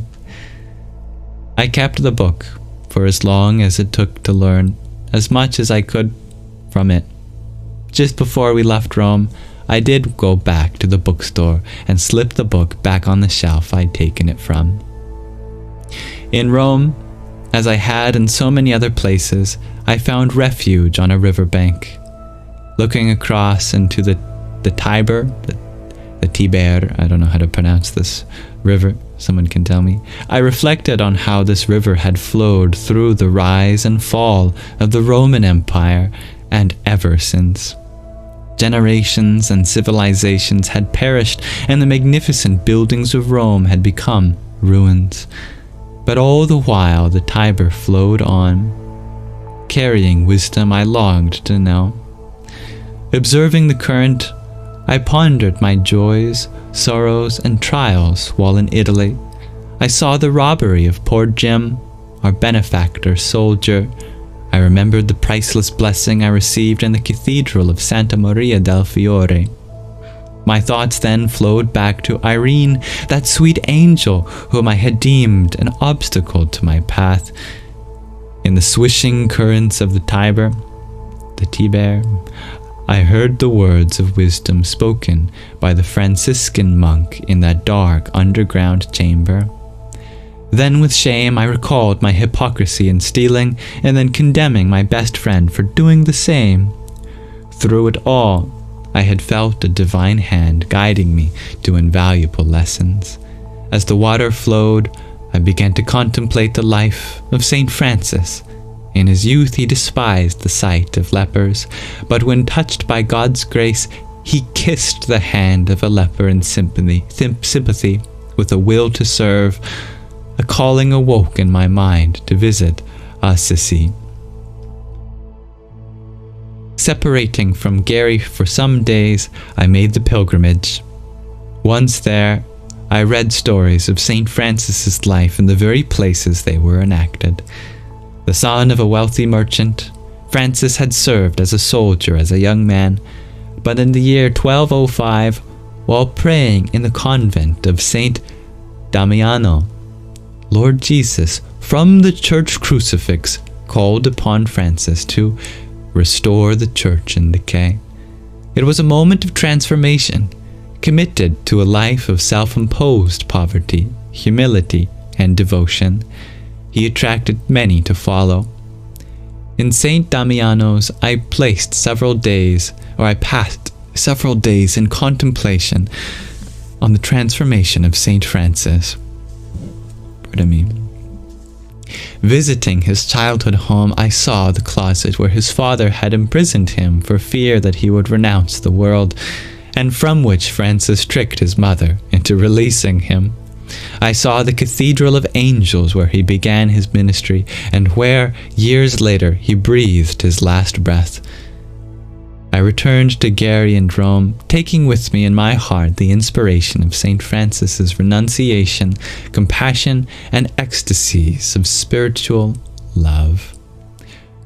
From Rome we hitched to Naples, if that's how you pronounce it, then on to the legendary city of Pompeii.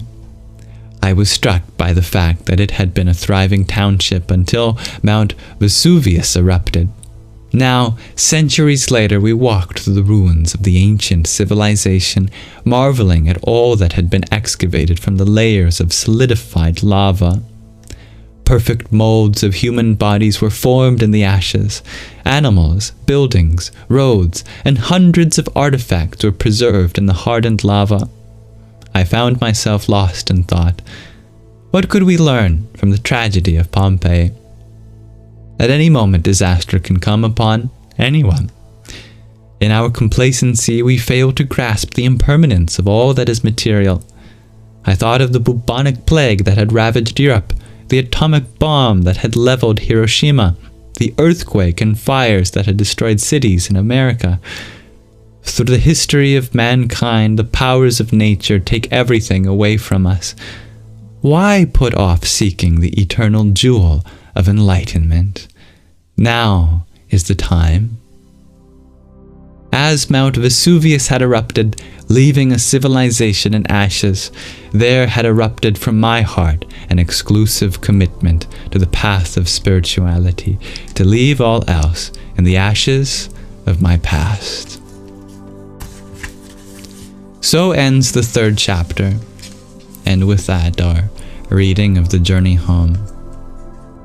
For now, thank you for listening. I look forward to see where the divine guides our author, Radhanath Swami, then known as Little Monk or Little Richie. Next time, namaste.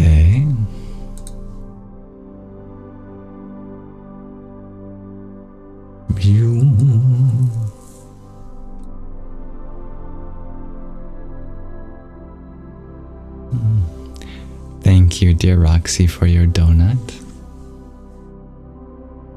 Om Namaschandraya. Dear Up the Freeway, thank you for your heart, mate. Om Sadhyo Jatam Prapadyami Sadhyo Jataya Vai Namo Namah Bhave Bhave Nati Bhave Bhavaswabham Bhavud Bhavaya Namah. Dearest Ragnhildur, thank you for your swan.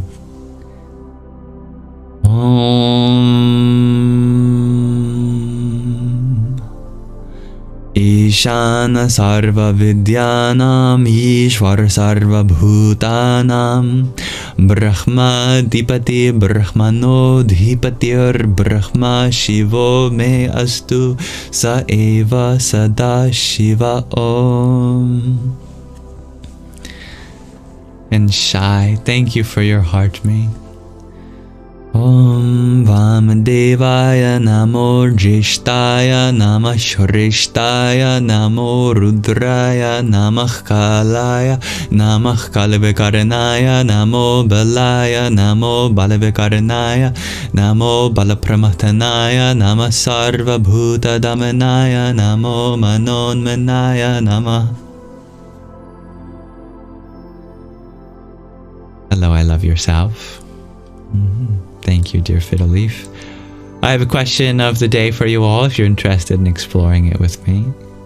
Today I ask, how is successful interfaith dialogue conducted?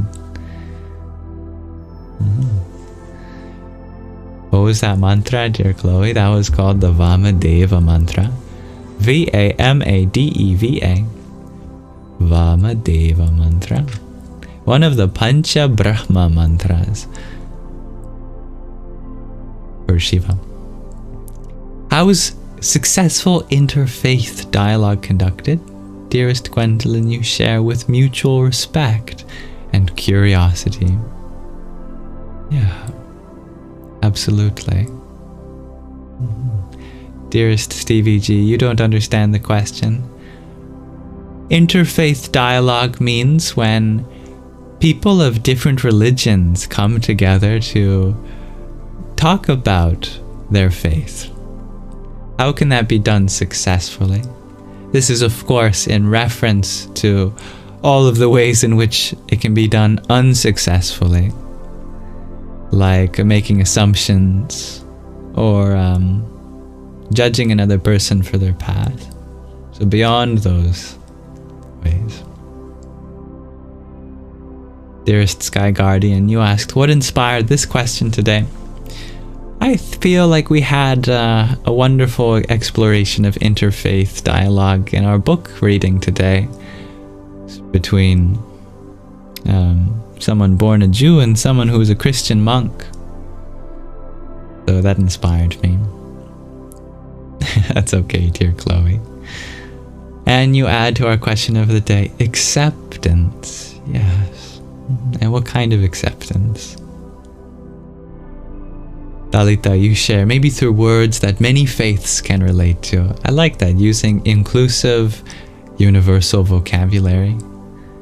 Little Black Muse. You share, you think both parties must have at least a level of maturity to have a difference of opinion. Yes. Dear I Love Yourself, you share, you use storytelling through your music. I like that. Yeah. No judgment, shares Anne. Well said. These are all great answers so far. Thank you.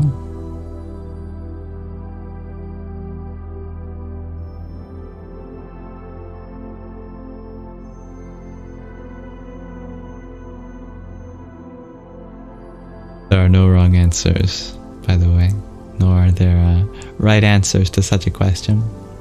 Of course, dear I Love Yourself. I think it's very powerful that you share such messages of unity through a powerful medium like music. Music brings people together, that's for sure. And I'm always blown away by the precision in many of your answers. I love asking you all questions. I learn so much. People in the future that watch this recording on YouTube, they're welcome to give their answer in the comment section below as well. Yeah. I think you all hit the nail on the head. Ragnhildur, you add, preferably with being a role model. Openness and respect, those are vital, indeed. Oh, I've never heard of that, dear. Hi, hey, Gotch. I wouldn't know. I can only speak on what's in my own experience.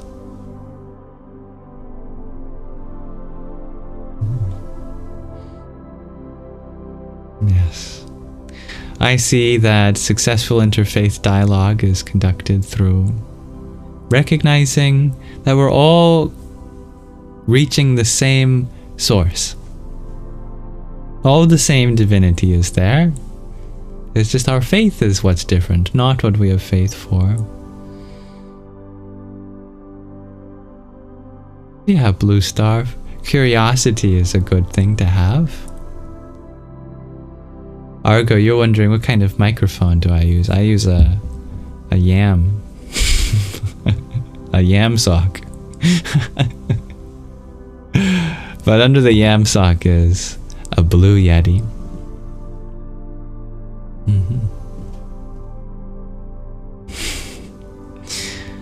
That's understandable. I love yourself. But very beautiful. You flew back to Edmonton. Your body needs to adjust to the elevation. Paying attention to higher self. Nice. Thank you for exploring this question of the day with me. I'll just keep it nice and simple tonight. Yeah. I'm grateful to have all of your inputs. Yes, you've all spoken on inclusivity, openness, curiosity. Finding common ground, I will add.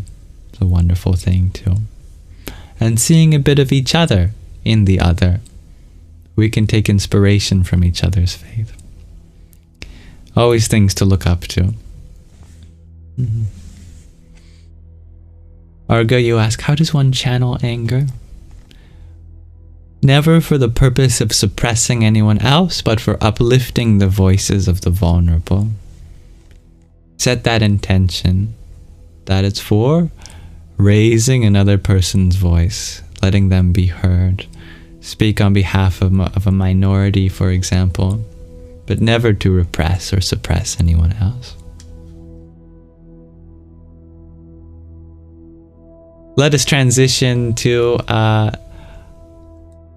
another episode of Ruminations, where we listen to another poem by the Sufi mystic Rumi.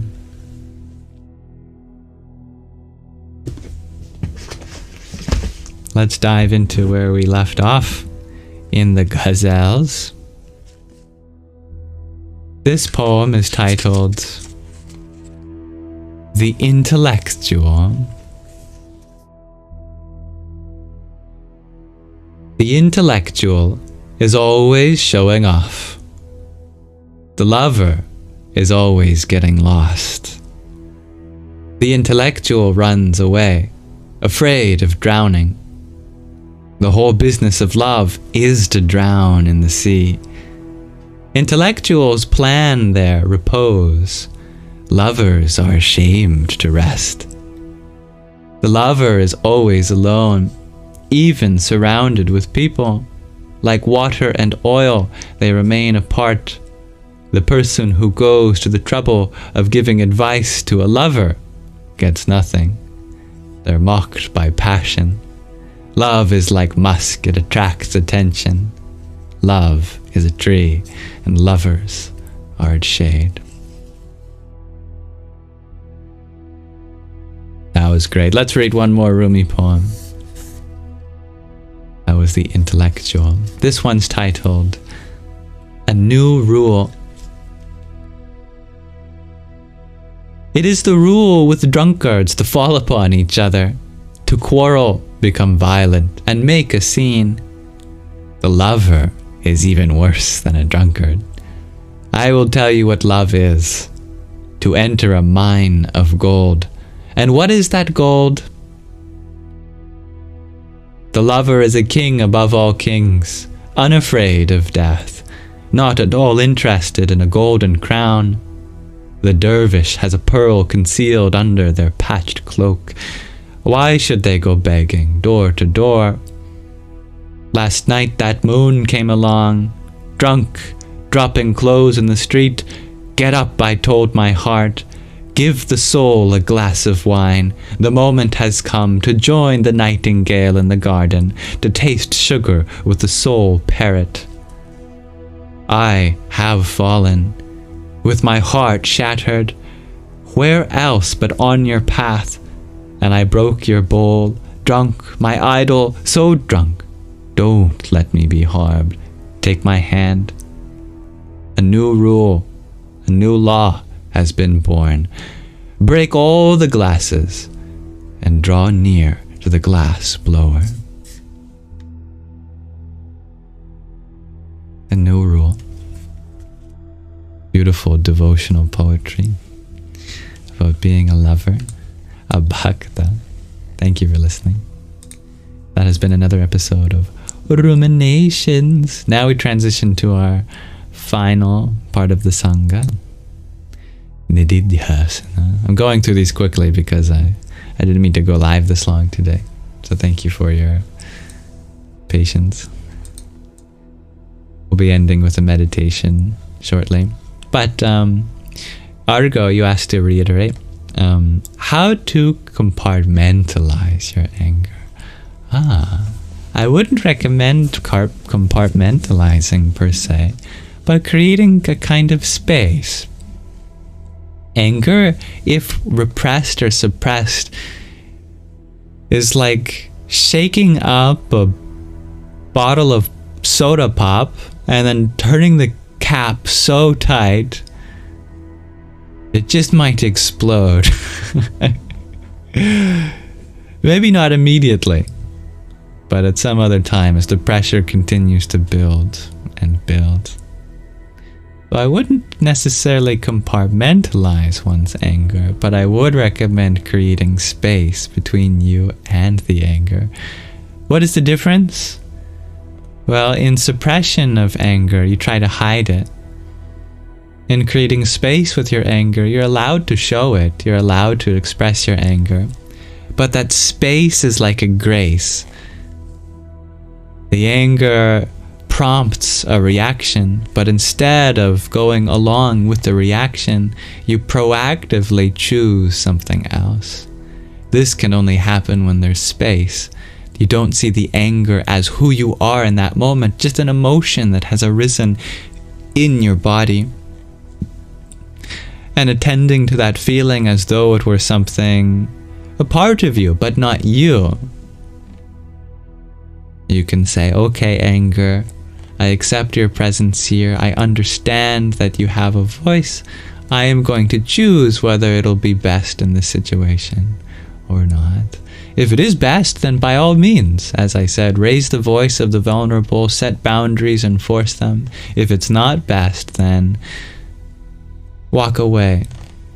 Or explain that you're feeling angry right now and you can't continue this conversation or interaction. Take a deep breath. Delay any response. You're very welcome, dear Argo. Sydney, you ask, how can you clear your chakras? What a perfect question to transition into our meditation. Dear Leah, thank you for your pair of tiny tinies. Yippee! And dearest Lisa, thank you for your quintet of roses too. HAM AKASHAYA NAMA.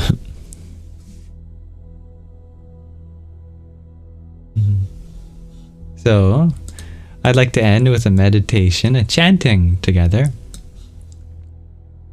Today's mantra is Om HAM AKASHAYA NAMA. It's a mantra which is dedicated to space, Akasha, which is the element that resides in the Vishuddhi Chakra, the throat center. There's all sorts of different benefits from this chanting, not just in clearing the throat chakra. In fact, I've really undersold it by calling it a throat chakra mantra.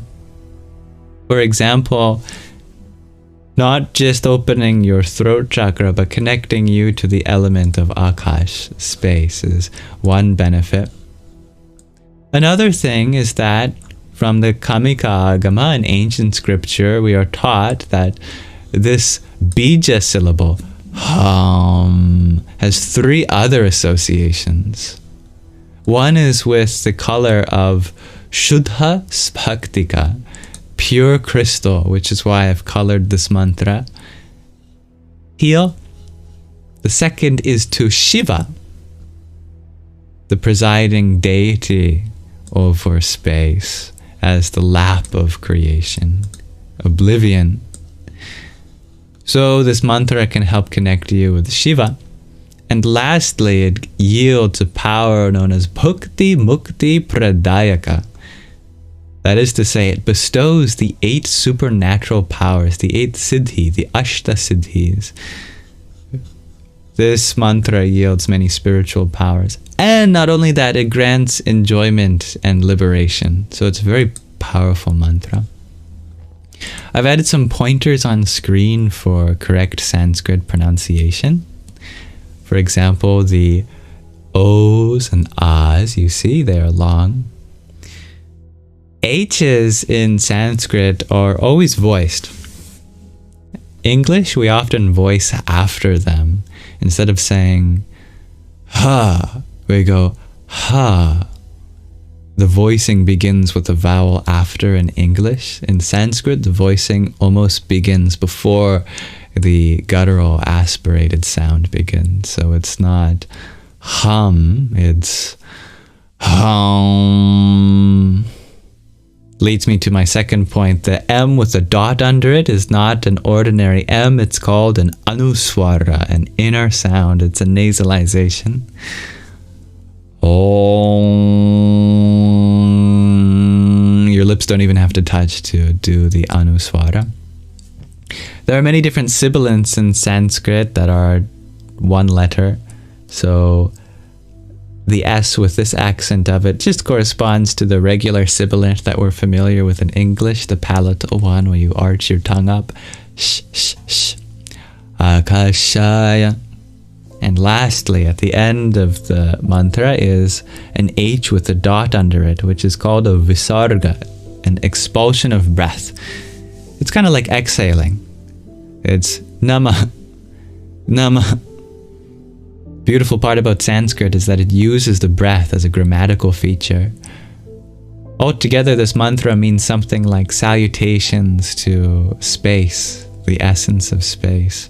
And the exhale at the end really delivers that intention, that exhale of surrender to the element of space and the presiding deity being Shiva.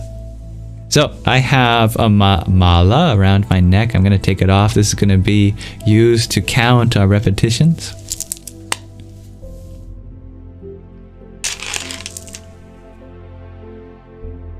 Malas are ancient yogic tools for meditation. Most yogis never meditated on nothingness. They often used a mantra to keep their mind fixated and something in their hands to hold to keep their self from fidgeting. Incidentally, malas serve another purpose, which is that they have 108 beads, which has astrological significance. And this can be used as an analog way of timing your meditation. Each mantra japa, each repetition of the mantra, you move one bead until you get to the guru bead, which has some adornment. Like here I have Om. And you just feel that. And that's when you know you've been meditating for a good while. And you can choose to do another round or not. We'll begin.